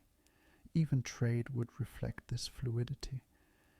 Instead of wagons or ships laden with goods, nets of kelp and shell containers could be carried within the pod, drifting like bundles of treasure. Traders might move in cycles, following migrations of fish, exchanging not only food and materials, but songs, myths, and techniques for cultivation. Civilization itself would spread like the sea, not in rigid lines of empire, but in flowing networks of connection. Imagine, then, the ocean highways of such a world, glowing schools of travelers weaving through the dark, their bodies lit by bioluminescent symbols, marking family or clan, their songs echoing through trenches, guiding them toward distant reef cities. This is exploration, not as conquest, but as communion, a dance with currents, a surrender to tides, a civilization forever flowing. Every civilization, whether born beneath the stars or beneath the waves, has looked outward for meaning. On land, our ancestors tilted their faces skyward. They saw lightning crack the heavens, stars wheeling in patterns too vast for comprehension, and the sun and moon rising with regularity that demanded explanation. From this gods were born, divine figures imagined as kings, hunters, mothers, or warriors, each a reflection of humanity's own form projected onto the sky. But for a people who never left the ocean, the heavens would be distant, irrelevant. The surface of the sea would mark the limit of their world, and the sky beyond it would be little more than a vague shimmer, glimpsed during migration or while chasing prey upward. Instead, their myths would root themselves in what surrounded them always, the sea's endless expanse above, the labyrinthine reefs at their level, and the dark trenches below that no swimmer could return from unchanged. The ocean is not gentle nor easily understood. It cradles life yet destroys without hesitation. It is fertile with fish and kelp, yet hides predators in shadow. It shifts daily with the pull of the moon and storms with the violence of gods. And so in this watery civilization, divinity would not be carved in the likeness of man, but imagined as the forces themselves, the current that carries all things, the abyss that swallows, the storm that rages. Their gods would be vast, formless, and terrifyingly impersonal, less companions than presences. One deity might be imagined as the current, an eternal being without beginning or end, whose ceaseless flow threads through every corner of the ocean. It would be worshipped not as a person, but as a force, impartial, unseen, but always felt against the skin. Another might dwell in the trenches, an abyssal god of silence and crushing weight, where light dies and the dead are thought to drift forever. This deity would not speak but demand reverence through fear, its presence marked by the groaning of the sea floor and the strange, glowing creatures that live in eternal night. Storms, too, would be divine. A sudden surge of water could scatter entire pods, sweep away homes, or strip reefs bare. These tempests would be interpreted as the anger of gods, unpredictable and destructive, requiring ritual appeasement. Songs of mourning would be offered to calm the waves, shells cast into currents as gifts, kelp braided into offerings and set adrift. Storm gods would embody chaos, and yet their power would also be admired, for destruction is part of the ocean's truth, as much a giver of new beginnings as an end. Unlike terrestrial pantheons, often modeled on human hierarchies, these deities would resist anthropomorphism. Few would have faces, arms, or voices. Instead, they would be imagined as leviathans, whales larger than cities, serpents coiling endlessly through the trenches, or even diffuse presences stretching across horizons of thought. They would not be rulers that humans could bargain with. They would be wave, tide, storm, and shadow. To worship them would not be to kneel at an altar, but to surrender to currents, to drift deliberately without struggle, as an act of reverence. Myths would grow naturally from encounters with the unknown. A child pulled into undertow might be said to have been chosen by the god of currents forever woven into the eternal flow. Sightings of colossal creatures, giant squids with arms like forests, sharks with eyes ancient as stone, would inspire stories of guardians, destroyers, or even divine messengers. The abyss, where no light penetrates, would become the underworld, not a place of flame, but of crushing silence. Here the souls of the dead would be imagined as drifting eternally, stripped of individuality, dissolved into the great ocean of spirit. Rituals would mirror the cycles of tide and current. Offerings might be timed with the rise and fall of water, shells, pearls, and strands of kelp cast away at high tide, with their retrieval at low tide interpreted as a divine response. Priests, or perhaps mystics, might dive into dangerous trenches, risking the cold and weight of the abyss in quests for communion. Their survival, or their visions upon return, would be interpreted as proof of divine favor. Worship itself would be sonic and communal, long resonant hums and whale-like songs designed to echo across reefs so that entire congregations could vibrate in unison, their voices carried outward by the current until the sea itself seemed to thrum with prayer. Philosophy born from these beliefs would differ radically from terrestrial systems. On land, religions often promised transcendence, an escape from earth into heaven, a rise toward light. In the ocean, such metaphors would have no resonance. To leave the sea would not be salvation, but exile. Here, salvation would be imagined as harmony, to flow forever with the current, to merge with the abyss, to dissolve into the vastness until the self was indistinguishable from tide. The afterlife would not be imagined as fields of gold or heavenly palaces, but as immersion, an eternal return to the waters from which all life first emerged. This theology would not be one of conquest. The ocean cannot be mastered. It humbles all who dwell within it, and so divinity here would not be about dominion, but about balance. To honor the gods would mean to preserve reefs, to move with currents, to respect migrations, to never take more than the sea could replenish.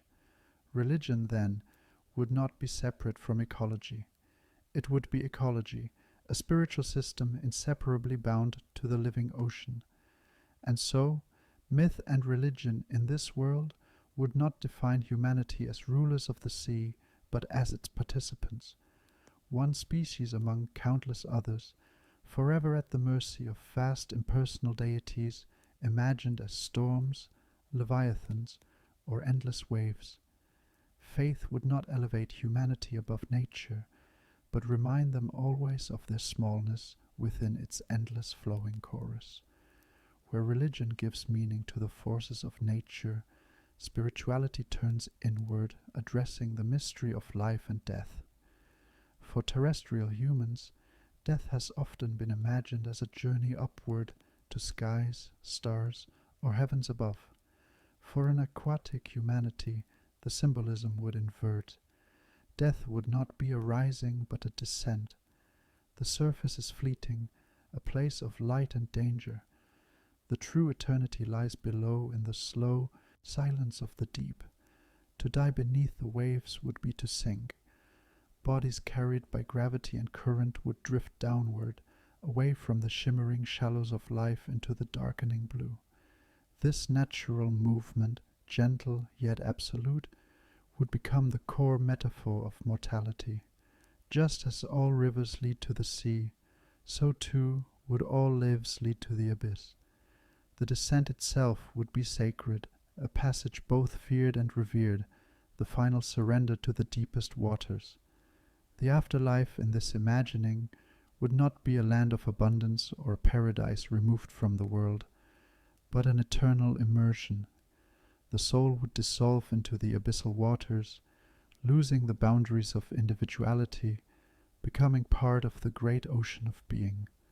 Where terrestrial traditions speak of judgment, reward, or punishment, oceanic spirituality might emphasize union. Death would be a return, not a departure, a merging back into the tide that birthed all things. Rituals around death would reflect this descent. Bodies might be carried ceremonially into trenches, weighted with coral or shells to ensure they sank. Entire communities might sing as they escort the dead downward, their resonant voices echoing across the water, guiding the spirit into darkness. Some families might carve memorials into coral near the drop-offs, glowing inscriptions that mark the threshold where the living meet the realm of the ancestors. Others might release bioluminescent organisms into the deep, creating drifting galaxies of light to accompany the departed on their journey. Philosophies of rebirth would naturally emerge from the cycles of tide and current. The sea does not end, it shifts. Waves rise and fall, plankton bloom and fade, reefs grow from death as much as from life. In this rhythm, humanity would find a metaphor for existence. Death would not be final erasure, but transformation, the self returning to the abyss, dissolving, and eventually re-emerging in new forms.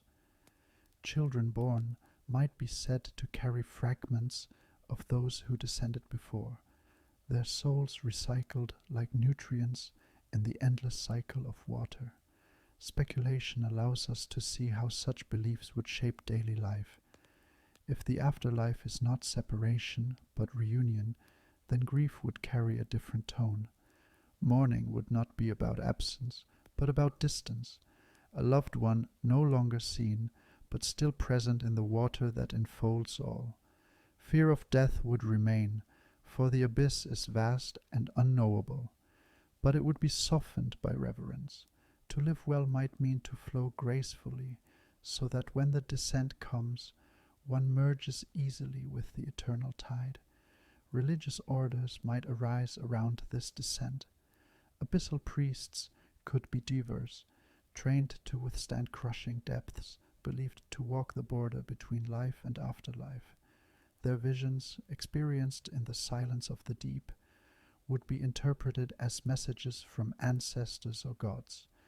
Festivals might commemorate great descents, heroes who gave themselves willingly to the abyss in times of famine, or entire pods lost to storms, honored not as vanished, but as absorbed into the eternal sea. In this way, spirituality would remain tied to ecology.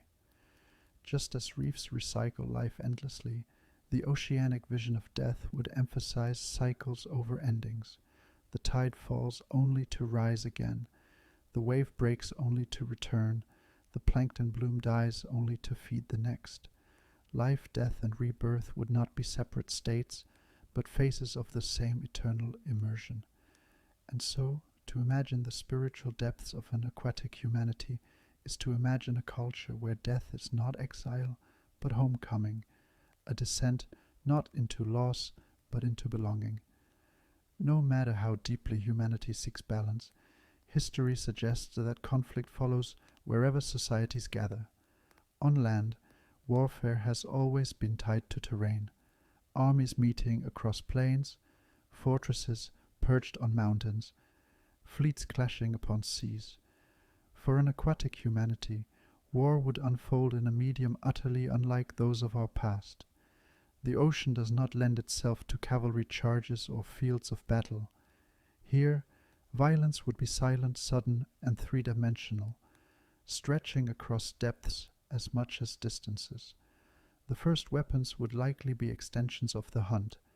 Sharpened bone or shell, bound to coral shafts, could form spears that dart quickly through water. Nets, woven from kelp or sinew, might ensnare opponents as easily as prey. Stone or coral weights could be dropped from above, using gravity as a weapon in the vertical battlefield of the sea. With time, new technologies might emerge, pressure-based devices that release bursts of compressed water, stunning or wounding enemies without flame or explosion. Ambush would dominate tactics. Visibility in the ocean is limited. Shadows conceal movement, and silence reigns beyond the hum of currents. Warriors could wade within coral labyrinths, strike from above in shafts of filtered light, or launch sudden attacks from below. Unlike the linear lines of land armies, combat here would resemble the movements of predators: sudden strikes, dispersal, regrouping. War would be less about prolonged engagements and more about the art of surprise, as fleeting and fluid as the medium itself. The battlefield would not be flat but layered. Defenses would be built not only outward, but upward and downward, with watchposts strung along reefs, guardians stationed near trenches, and patrols circling thermal vents. To defend a reef city would mean protecting its surface, its hidden caverns, and its approaches from every angle. Strategy would demand not simply numbers, but knowledge of currents, tides, and terrain, for the ocean itself would be as much a weapon as any spear. Speculation paints vivid possibilities. Imagine warriors trained to move with schools of fish, using their patterns as camouflage, slipping unseen through the shimmer of scales. Picture nets strung invisibly across current channels, trapping invaders as they glide unsuspectingly forward. Envision sound used as weapon, bursts of resonant hums designed to disorient enemies, echoes bouncing through reef corridors like thunder underwater. And unlike on land, where drums and horns rally troops, communication in battle would require secrecy. Clicks and whistles too loud might betray a position. Instead, signals could be passed with flashes of bioluminescence, hands casting shadows against glowing walls, or vibrations pulsed through shared coral structures. War in the sea would be a dance of light and silence, of deception and sudden violence, fought as much in the imagination as in the body. Yet war is never only about weapons. It is about what is defended. Underwater, resources are fragile. A reef once destroyed may take centuries to return. Kelp forests raised cannot easily be replanted. Overfishing can starve entire communities. And so the stakes of conflict would be devastating. Wars not only kill but ruin ecosystems upon which survival depends. For this reason, aquatic warfare might always carry an undertone of tragedy, victory gained at the cost of future survival, battles fought with the knowledge that the sea itself may never forgive the damage. Still, humans are adaptable. Perhaps codes of conduct would arise, restricting what could be attacked: no burning of reefs, no slaughter of breeding grounds, no poisoning of currents. Or perhaps desperation would erase such boundaries, leading to wars as devastating as any waged on land. In either case, the oceanic battlefield would be defined not by fire and thunder, but by silence, shadow, and the constant pressure of the sea. Conflict, whether on land or beneath the sea, is always tethered to survival. For terrestrial civilizations, wars were waged over fertile floodplains, salt mines, and caravan routes. Beneath the waves the pattern would echo, though the currency of power would be different. An aquatic humanity, bound to fragile ecosystems, would fight not for deserts or forests, but for reefs, currents, and the hidden oases of fresh water scattered like jewels in an otherwise saline world. Fresh water would be the most precious and contested resource of all. Though surrounded by the ocean's abundance, true drinking water would remain scarce. Pockets of fresh water springs seep from the seafloor, secret wells hidden in caves, or flowing gently from cracks in volcanic stone. In some places, vast icebergs drift through the cold currents, slow-moving mountains of frozen purity. To control one of these sources would mean life. To lose it would mean thirst and decline. Wars might erupt not for whole regions, but for a single spring, guarded by warriors and venerated as holy. Myths would inevitably entwine with these wells. legends of gods who wept into the sea to give humanity drink, or spirits said to dwell in the very flow. To see such a sight in war would be not only political conquest, but sacrilege, a wound in the spiritual as well as the physical body of the people. The second great pillar of conflict would be food. The ocean is abundant, yet its abundance is fragile. Coral reefs teem with fish, but their balance is delicate. Kelp forests grow tall and rich, but once harvested too deeply, they may take decades to recover. A community controlling such a reef would hold the keys to survival, while rivals on barren stretches of sea floor would hunger. Territorial boundaries would emerge, marked by coral carvings glowing with bioluminescent claims, or enforced by patrols of hunters armed with nets and spears. At first these conflicts might be small, skirmishes over stolen shellfish, raids on fishing grounds, but as populations grew, the scale would escalate, whole pods clashing for dominance over fertile waters. To win control of a reef would be to secure a future. To lose it could mean exile or extinction. Migration routes would be equally crucial. On land, empires grew rich from caravan trails and maritime lanes. In the sea, the analogues would be the great currents and trenches where life itself migrates. Fish move in seasonal swarms, billions traveling together in highways of flesh that stretch for miles. Whales, turtles, and even plankton follow ancient paths carved by instinct and current. These migrations would become the lifelines of aquatic civilizations. To dwell along one would mean abundance. To be cut off would mean famine. Thus, control of these routes would be contested as fiercely as any gold mine or port on land. Pods might sing territorial claims into the current, their echoes warning trespassers. Alliances might rise around shared stewardship of a trench, or empires might grow by taxing those who pass through their waters, demanding tribute of fish, shells, or crafted goods. Speculation invites us to picture the shape of these empires.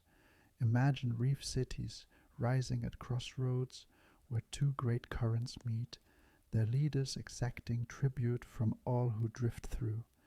Picture coalitions of pods spread across hundreds of miles, bound not by walls or borders, but by agreements to defend the same migration routes. Visualize chains of influence stretching from fertile trench to fertile trench, a network of dominion as vast and fluid as the sea itself. Power would not be mapped in straight lines, but in flows, the pulsing arteries of the ocean upon which all life depends. But such expansion would always carry risk. The sea punishes excess. To overfish a reef is to kill it, to strip too much kelp is to erase an ecosystem. To poison a current in war is to wound not only an enemy, but one's own descendants. This fragile balance would force societies to walk a narrow line between ambition and ruin. Some might develop codes of restraint, sacred laws forbidding the destruction of breeding grounds or the slaughter of spawning fish. Others, driven by desperation, might abandon restraint, committing ecological atrocities that echo across generations. Wars beneath the waves could scar ecosystems for centuries, bleaching coral, silencing trenches once full of life, driving entire species to extinction. The memory of such losses would be carried in both law and legend. Stories of fallen empires would not describe cities burnt to ash, but reefs left ghostly white, fishless seas echoing with silence. Songs of mourning would recall not only warriors slain, but ecosystems erased. Heroes in this telling would not be those who conquered most ruthlessly, but those who restored what was broken, divers who reseeded coral, leaders who replanted kelp forests, mystics who guided fish back to ancestral spawning grounds.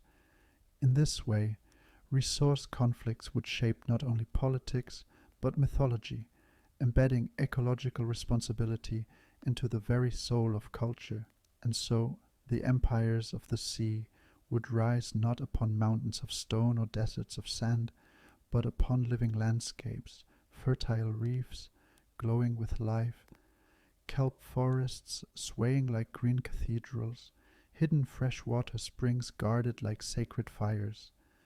Fragile, beautiful, and contested, these would be the treasures that defined power beneath the waves, and when they fell, it would not be smoke that filled the sky, but silence that filled the sea. Speculating on what humanity might have become if it had always remained aquatic forces us to imagine not just different bodies, but an entirely different trajectory of civilization. On land, our history was ignited by fire. Fire cooked food, hardened clay, smelted ore, and eventually drove engines that carried us into industry and later into space. But beneath the ocean's weight, fire cannot exist. No hearths, no forges, no furnaces. Without flame, humanity's path would diverge so sharply that the world we know would never come to be. The absence of fire would first slow technological progress. Metal would remain locked in ore, unreachable without smelting. Instead, tools would be crafted from coral, shell, bone, and stone, shaped by pressure and abrasion rather than heat. Weapons would be organic, carved spears tipped with sharpened teeth or spines, nets woven from kelp, armor fashioned from the layered shells of mollusks. Architecture, too, would remain biological. Reef cities grown rather than built, shaped by careful cultivation of coral and seaweed. In this way, technology itself would be alive, grown and guided rather than manufactured. This reliance on organic technology would not mean stagnation, but a different form of progress.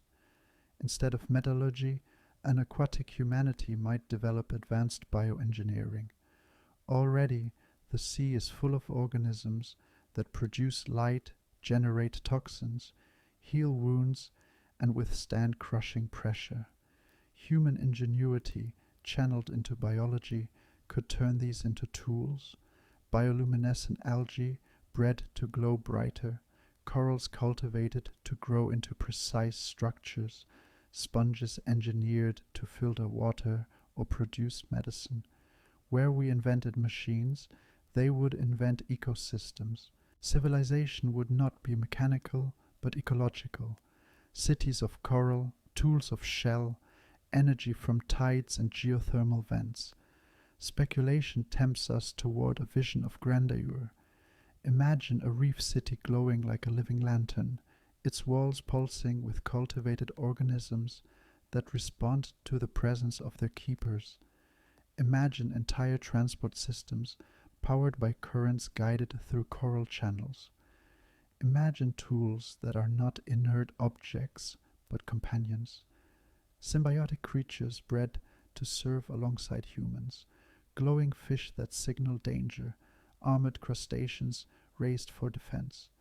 Progress would be slow compared to the explosive acceleration of land's industrial revolution, but it would be stable, sustainable, and harmonious with the sea. And yet without fire, certain thresholds could never be crossed.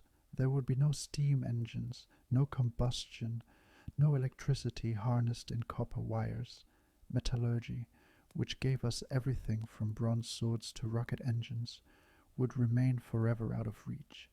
This means no satellites, no space travel, no moon landings. An aquatic humanity, no matter how advanced, might never look to the stars as we did. Their heavens would remain the deep, not the infinite void above, but the infinite abyss below. But would this limitation be a tragedy?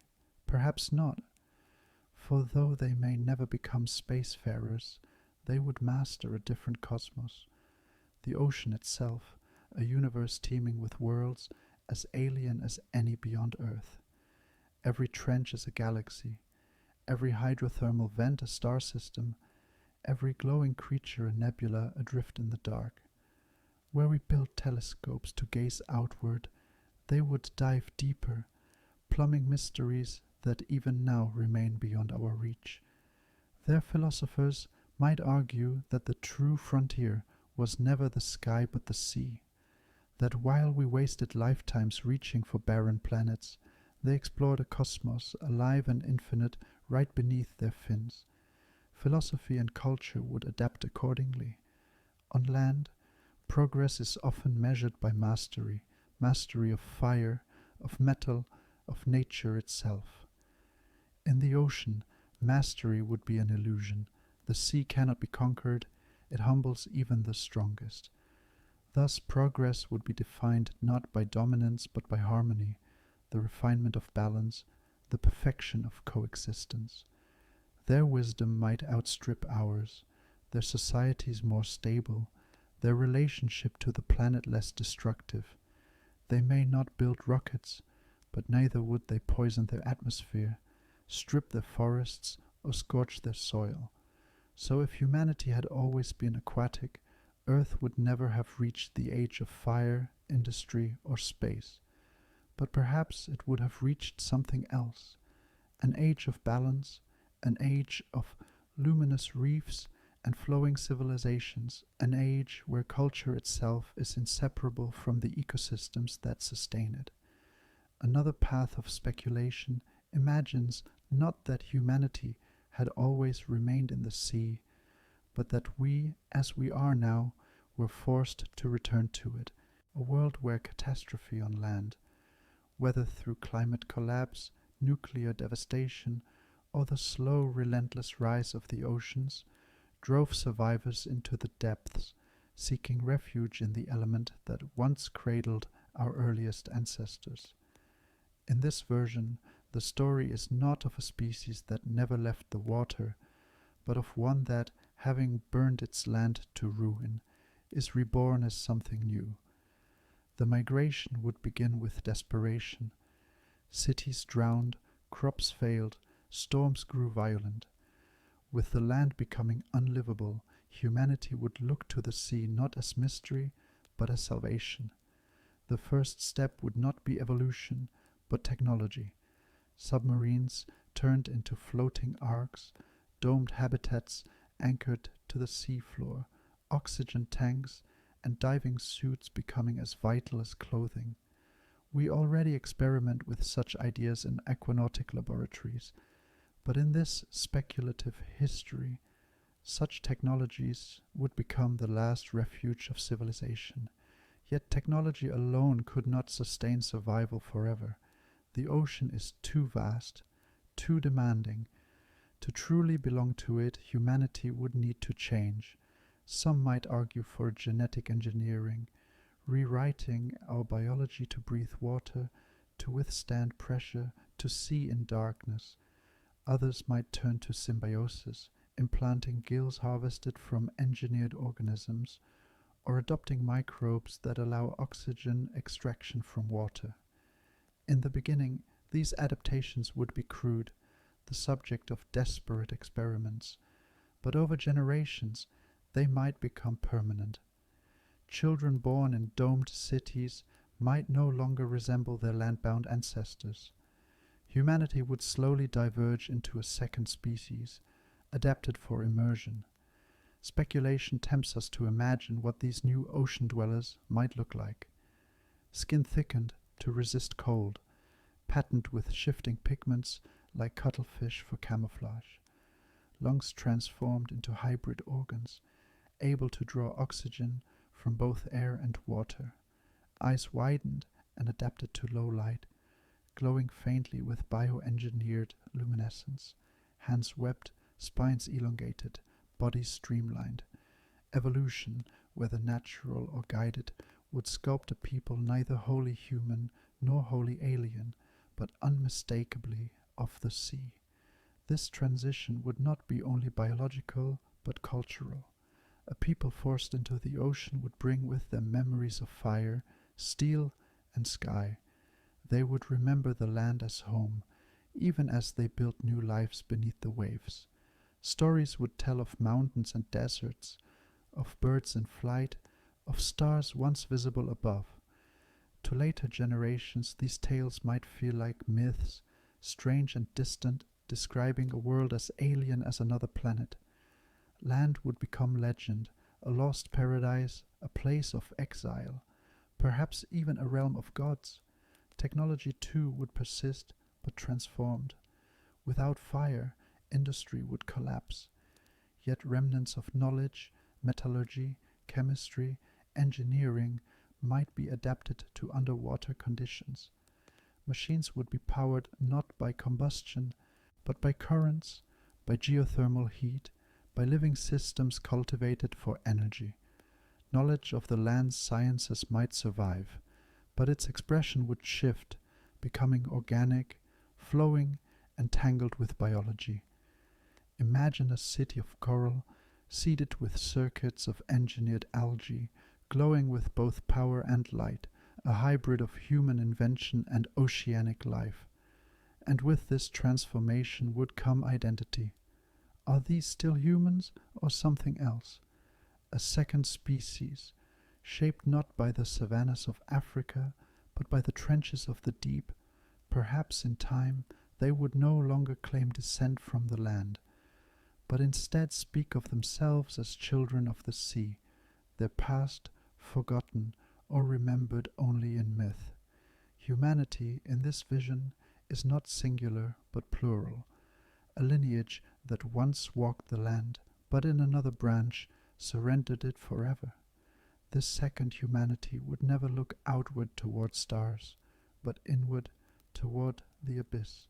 They would never build rockets, but they might cultivate living vessels. They would never colonize planets, but they would colonize reefs, trenches, and vents, discovering worlds as alien as any beyond Earth. Their destiny would not be expansion into the cosmos, but immersion into their own planet, a rebirth that makes Earth itself their universe. Thus, if humanity became aquatic later, the story would be one of collapse and transformation, a phoenix not rising in flame, but dissolving into water and from water, emerging reborn. If one doubts whether intelligence can flourish in the ocean, the sea itself offers its rebuttal. For even now, long before we imagine humanity remade for the water, the oceans are alive with thought. Minds swim among us, some familiar, some alien, some so vast and strange they challenge our very definition of intelligence. The ocean is not empty of awareness. It is filled with it, singing in registers we rarely hear. Consider the dolphins. They are sleek, playful, endlessly curious, their very movements a dance of intelligence. Dolphins speak in whistles and clicks, each modulated with subtlety, capable of carrying identity, location, even emotion across miles. They form alliances, not unlike human tribes, bound together by shared goals and rivalries. They hunt with strategy, sometimes herding fish into nets of bubbles, other times teaching their young specific techniques unique to their pod. They grieve for lost companions, nudge their dead upward as if unwilling to let go. To some researchers, these societies resemble not primitive tribes, but early city-states, communities with traditions, rules, and a collective memory passed not through writing, but through sound. The dolphin shows us that water is no barrier to culture. It is simply a different medium in which it can bloom. Then there are the whales, leviathans of memory and song. A blue whale's call can travel across entire ocean basins, resonating through thousands of miles of water. Humpback whales compose songs that evolve over decades, shifting like oral epics, each generation inheriting and reshaping the melodies of the last.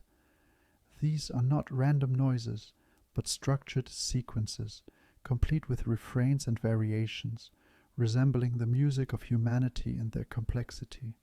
A whale's migration is guided not only by instinct but by learned memory, passed down as cultural inheritance.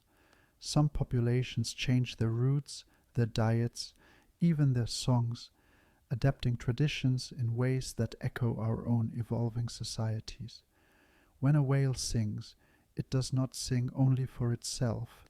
It sings for its kind, for its ancestors, and for those yet to come. The cephalopods offer a stranger kind of brilliance. Octopuses and cuttlefish, solitary and short-lived, blaze with intelligence like comets. They solve puzzles, unscrew jars, escape aquariums, mimic other creatures with uncanny accuracy. Their skin is a living tapestry, able to shift into colors and patterns at will, an art form written in pigment and light. With chromatophores and iridophores, they send signals that can be camouflage one moment and communication the next.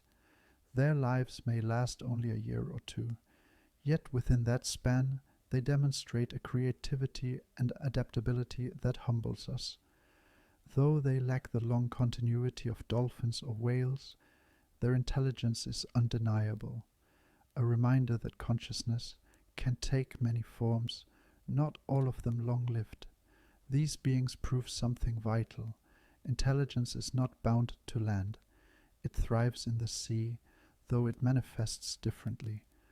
Dolphins show us that cooperation, mourning, and play can flourish beneath waves. Whales prove that memory, tradition, and art are possible without land or fire.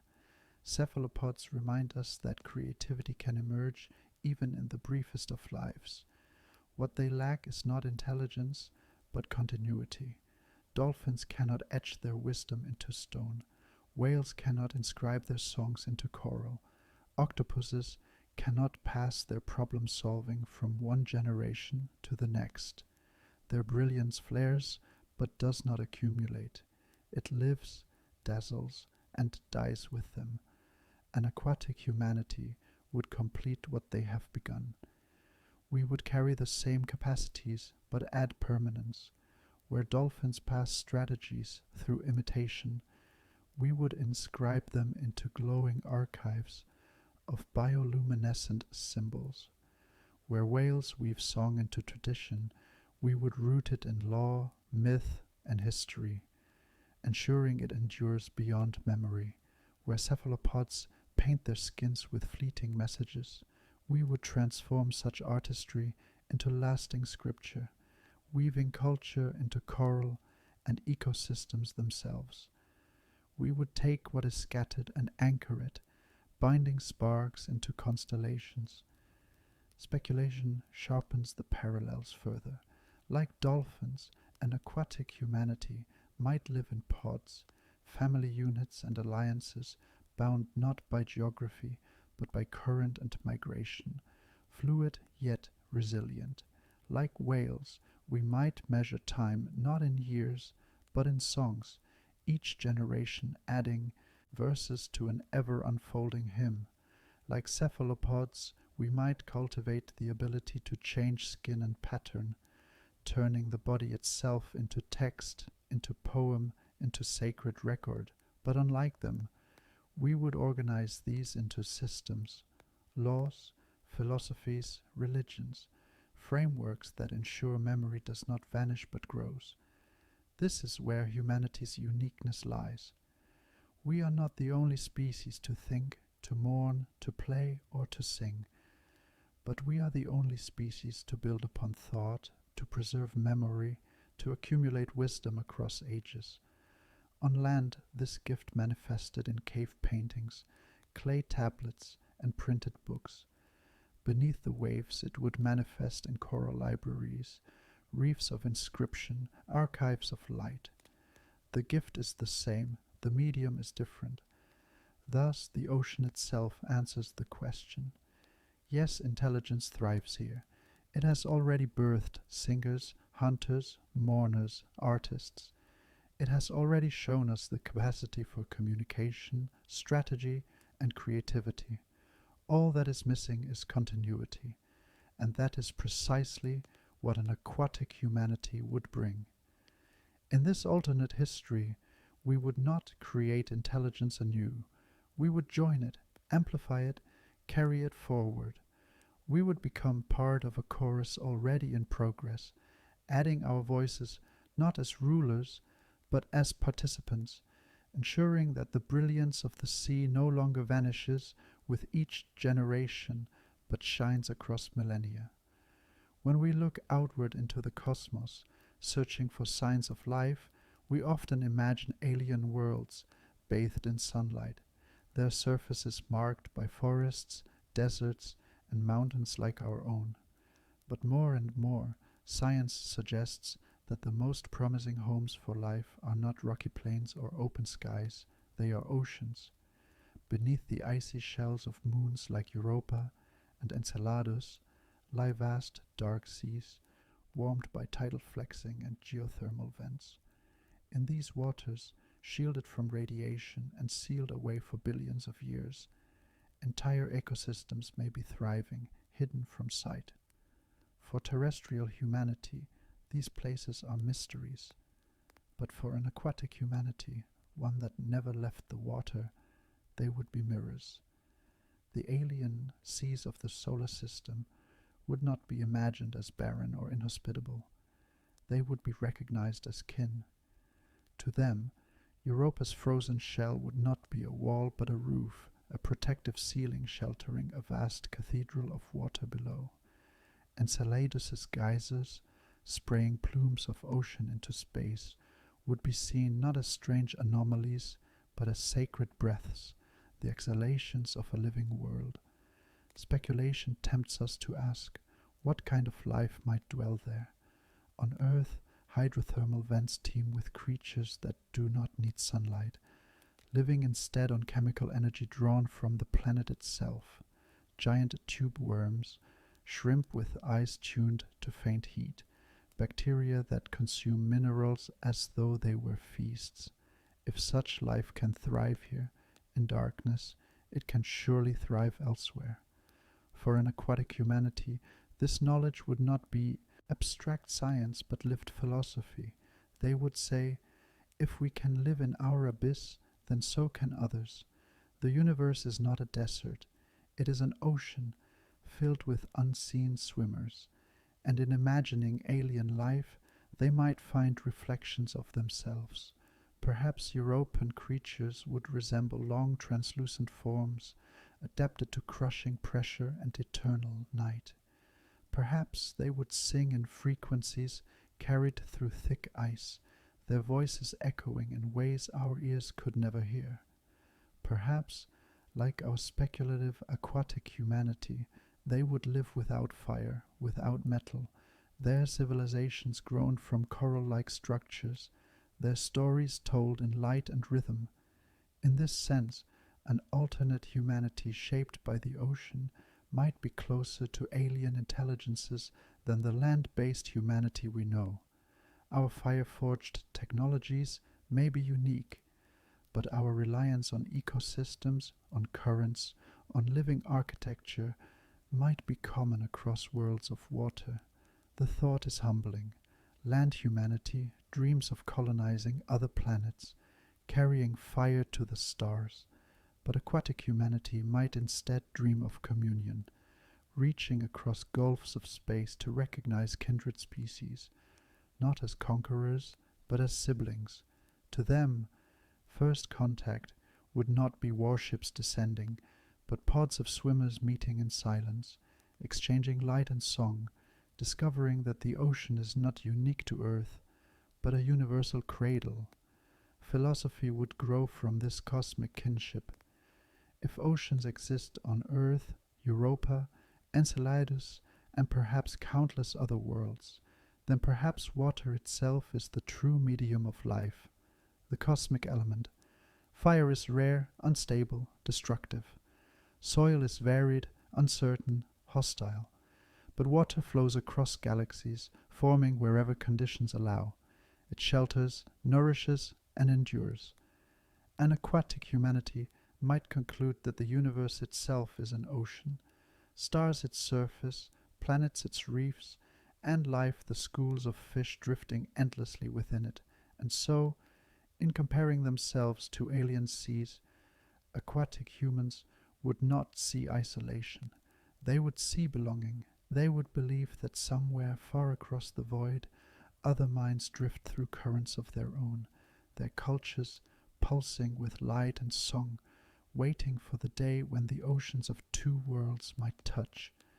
If culture is the mirror of environment, then philosophy is its deep current, the invisible stream carrying how a people understands existence itself. On land, philosophies often emphasize permanence, the stone temple, the rooted tree, the eternal truth carved into law or scripture, but in the sea permanence dissolves. The tide is always moving. The current never rests. Coral grows only to be broken. Kelp forests sway and vanish. Fish shoals appear and scatter. To live beneath the waves is to learn that nothing endures unchanged. An aquatic humanity would not resist this lesson. They would embrace it, building philosophies of flow. The first tenet of such thought would be balance. Land. Cultures often imagine conquest. Mountains climbed, deserts crossed, forests cut, rivers dammed. But in the ocean there is no conquest, only negotiation. The current cannot be defeated, the tide cannot be tamed. To fight them is to die. The wise choice is to flow with them, to bend instead of break. Thus, aquatic philosophy would prize adaptability above rigidity, flexibility above force. Success would be measured not by how firmly one stands, but by how gracefully one drifts, how well one finds harmony within motion. Speculation invites us to picture schools of philosophers swimming along currents, treating the ocean itself as teacher. They might gather where streams converge, debating the meaning of flow as water carries their bodies apart and together again. Their texts would not be static but living, reef carvings that shift with coral growth, glowing sequences of light that pulse and fade like breathing. Truth, to them, would not be fixed words but rhythms, patterns recognized in tides, storms, migrations. A philosophy of the sea would reject permanence altogether, seeing change not as loss but as essence. This worldview would seep into every corner of culture. Law, for example, might not be written in unchanging codes, but expressed as cycles, revised with each season like the shifting of currents. Justice would not be a rigid decree but a balance restored, the way a wave evens the shore after it has been disturbed. Even identity would be fluid. On land, we think of the self as bounded, individual, separate. In the ocean, where voices resonate across miles and skin changes color in conversation, the self might be seen as porous, shaped not only by inner thought, but by the flow of others, by the chorus in which each person is a note. Religions, too, would embody this flow. Instead of eternal heavens or hells, the afterlife would be understood as cycles of immersion and return, souls dissolving into the abyss, only to re-emerge in new life, like plankton blooming after winter. Instead of gods demanding obedience, deities would embody tides, storms, currents, forces that do not command but move, carrying all within them. Worship would be less about petitioning and more about aligning oneself, surrendering to the eternal drift. Speculation deepens when we imagine how such philosophies might shape science. Terrestrial science seeks constants, equations, universal laws, fixed principles. Aquatic science might instead embrace variability. A current does not flow the same twice. A coral reef never grows identically. A fish shoal shifts shape with each predator's approach. The ocean teaches that the universe is not mechanical but dynamic, a vast improvisation. Their thinkers might model reality as song rather than machine, cycles instead of straight lines, patterns instead of absolutes. To them, Truth would not be a static formula, but a living rhythm, changing, enduring, flowing. In such a world, permanence itself might be seen as illusion. A temple carved from coral would not be expected to last forever, but to live, grow, and eventually decay, as all things do. A philosophy carved into a reef would not be frozen but allowed to change with time. Even memory would be recognized as fluid. Stories retold in shifting rhythms rather than preserved word for word. The wisdom of the sea would be that nothing is fixed, not self, not law, not truth, not even life. All is current, all is tide, and so in an aquatic civilization, the central philosophy would not be about rising, ruling, or resisting. It would be about flowing. To exist is not to cling, but to drift, to balance, to harmonize. Permanence would be rejected not as impossible, but as unnatural. The only eternal truth would be that everything moves. If philosophy forms the deep current of a people, then poetry is its shimmer, the flicker of light on water, the echo of song in silence. On a land, our poetry was born in firelit caves, sung to the rhythm of drums carved into stone. But beneath the waves where fire cannot burn and voices carry strangely, art would take different shapes. It would be shaped by silence, by darkness, by the subtle dance of light in shifting water. Storytelling in an aquatic civilization would not rely solely on spoken word. Words are distorted in water, swallowed by distance, reshaped by current. Instead, narrative would become multisensory.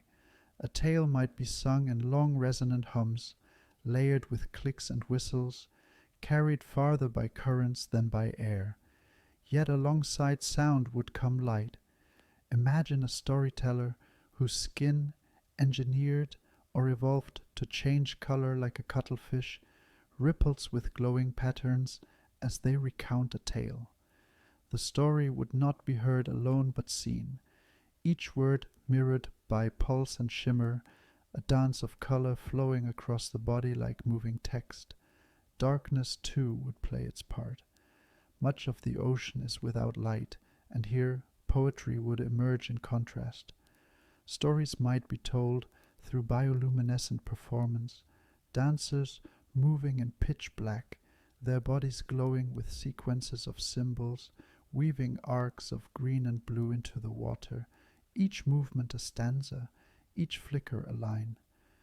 To witness such a performance would be like watching constellations drift and collide in the abyss, a living epic painted in light.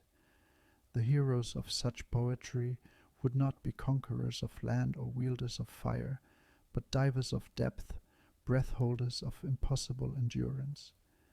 To descend farther than others, to survive in pressure and silence, would be the mark of greatness. Myths might tell of ancestors who swam into trenches and returned with wisdom, or of spirits who could hold breath for days, wandering freely between the worlds of the living and the abyss. In this way, endurance itself, the ability to resist panic, to merge with the rhythm of the sea, would be valorized as the highest form of courage. Speculation allows us to imagine how literature itself would flow. Unlike books or scrolls, which fix words into permanence, oceanic literature might be designed to change, to adapt, to drift like currents.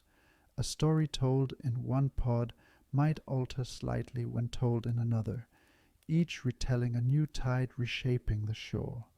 Myths would not be frozen but fluid, deliberately shifting, reflecting the philosophy of impermanence.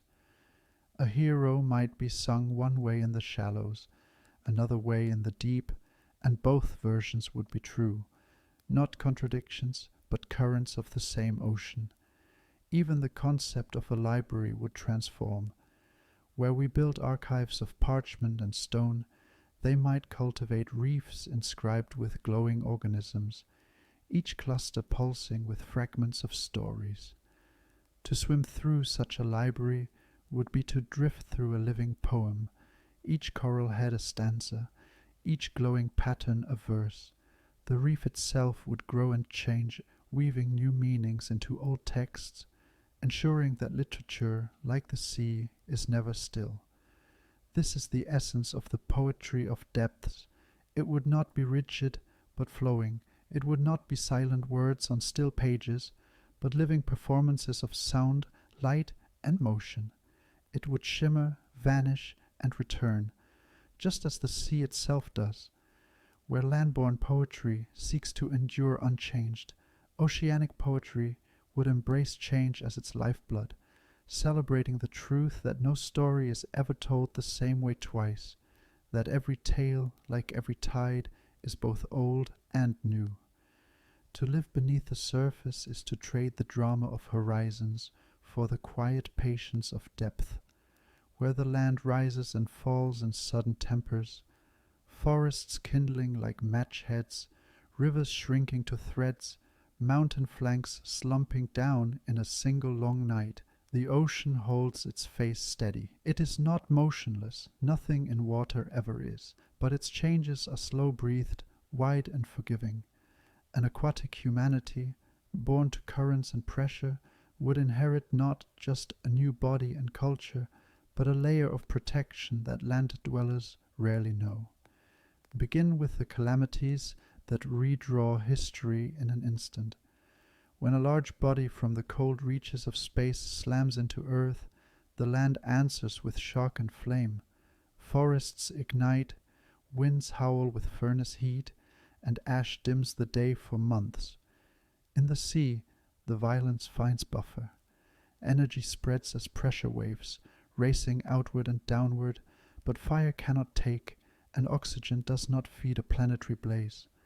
A reef city anchored far from coasts and shallow shelves might feel the tremor as a distant thunder through its arches, the way a sleeper feels a door close in another room. The surface boils. Shorelines suffer, yet life nested in the dim zones endures. In the oral histories of such people, the surface becomes the realm of sudden ruin, the depths the sanctuary that remembers.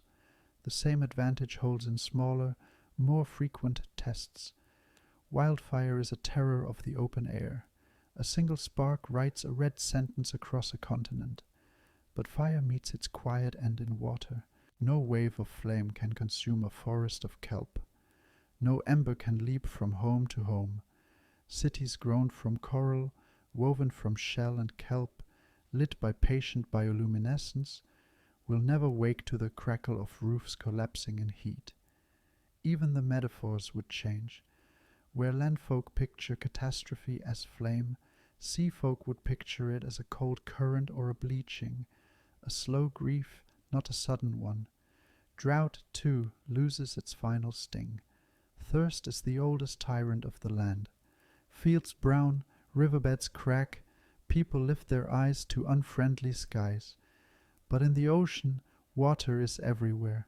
Freshness is rare and precious, yes, guarded springs, brackish seeps, drifting ice, but a civilization intimate with biology learns to coax sweetness from salt. Sponges, membranes, living filters bred over generations could separate the sip from the sea. There might be scarcity, there might be rationing, but there would not be the great emptiness of a dry cup in a dry world. The everyday terror of vanishing rain would not be the lever that topples empires. Climate itself softens its edges underwater. The sea is the planet's great flywheel. It absorbs heat, ferries it along invisible highways, and releases it in measured drafts. Where harvests on land hinge on a handful of cruel weeks, too little rain, too much frost, undersea gardens feel change as a long tide, not a blow. When the air runs a fever, the ocean takes heat into its long body. When the winds turn cold, the deep returns what it stored. Ice ages would ask for migration and patience, not abandonment. Civilizations could shift their depth or latitude, following comfortable bands the way flocks on land follow seasons. Continuity would be the rule. Collapse would be harder to provoke. Even the sky's other tempests, the invisible ones, lose some power. Solar storms writhe in the magnetosphere. Cosmic rays rake the upper air. Under hundreds of meters of water, radiation thins to a distant murmur. The sea is a shield, an ancient vault. A people whose homes glow like constellations on the sea floor would grow old under a ceiling that filters the universe's harsher moods. Geology, Earth's own temperament, still speaks strongly in the ocean, but it speaks in ways a sea-born society can survive. Volcanism is not only hazard, it is hearth. Hydrothermal vents turn the planet's hot breath into life, raising gardens where light never walks. A reef city that roots itself near such a vent knows warmth when currents chill, knows minerals when other shelves go bare. Quakes travel far, yes, and tsunamis tear coasts, but the communities that build with flow in mind, arched to flex, latticed to bend, anchored in many places rather than one, ride the motion instead of breaking under it. Where stone towers fall, woven cities drift and resettle. From these physical buffers grows a different habit of time. Land history is often a string of interruptions, floods, fires, famines that snap fragile lines of memory. Underwater, the line holds. A hymn that began 1,000 years ago can still be heard, altered and enriched but unbroken. Archives grown from living coral swell and brighten with each generation. Law is revised like a tide table, not rewritten in the ash of a capital. When people do not expect their world to vanish in a season, patience becomes a civic virtue. Ambition can choose to belong. Grand projects, canals of guided current, orchards of kelp-spanning valleys, vent-tempered commons, are conceived in lifetimes and completed in lineages. Resilience reshapes economics as well. Redundancy comes naturally when the medium encourages it. Reef cities scatter like archipelagos across a basin. If one fails, the song still travels, the seed stocks still drift, the alliances still hold. Food webs are braided, kelp gardens, coral pens, migratory harvests, vent fisheries. When a strand frays, others carry the load. Trade favors circulation over hoarding. Wealth is measured in the health of flows, of water, of light, of voice. Empire, in this context, is less a pyramid and more a net. Even warfare's teeth are dulled by the ocean's logic. A torch cannot erase a metropolis. Total war has no fuel. The worst harms are slow harms. Reefs shattered, breeding grounds silenced. And the same culture that knows its future depends on living stone grows laws that guard it. Yes, desperation can still learn cruelty, poisoning a current, scouring a kelp forest. But the calculus is plain to see. What you ruin will ruin you. Codes of restraint are not luxuries, they are survival. Health too benefits. Pathogens travel, but dilution is real, and isolation is practical in 3 dimensions. Quarantine is a matter of depth, of current selection, of turning a city's entrances to the lee. Medicine, grown inside the environment it treats, has allies everywhere. Antibacterial sponges, antiviral algae, venoms that numb or calm, microbes raised to outcompete the harmful. The hospital is not a building, it is a reef under careful hands. None of this makes the ocean a paradise. The sea has its own austerity, pressure, cold, the long reach of hunger when migrations fail. But catastrophe, as land knows it, fast, hot, absolute, loses some of its dominion. Disaster becomes a winter to survive rather than an era to end. And that change, quiet as it seems, would echo through everything a people believes about itself. A child raised where cities do not burn grows into a different confidence.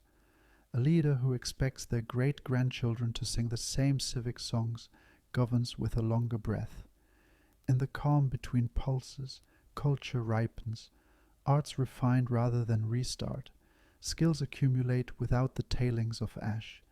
Philosophy looks less to the brink and more to the balance, and memory, that most fragile scaffold of meaning, thickens into living architecture, glowing, growing, mended when storms pass, tended always.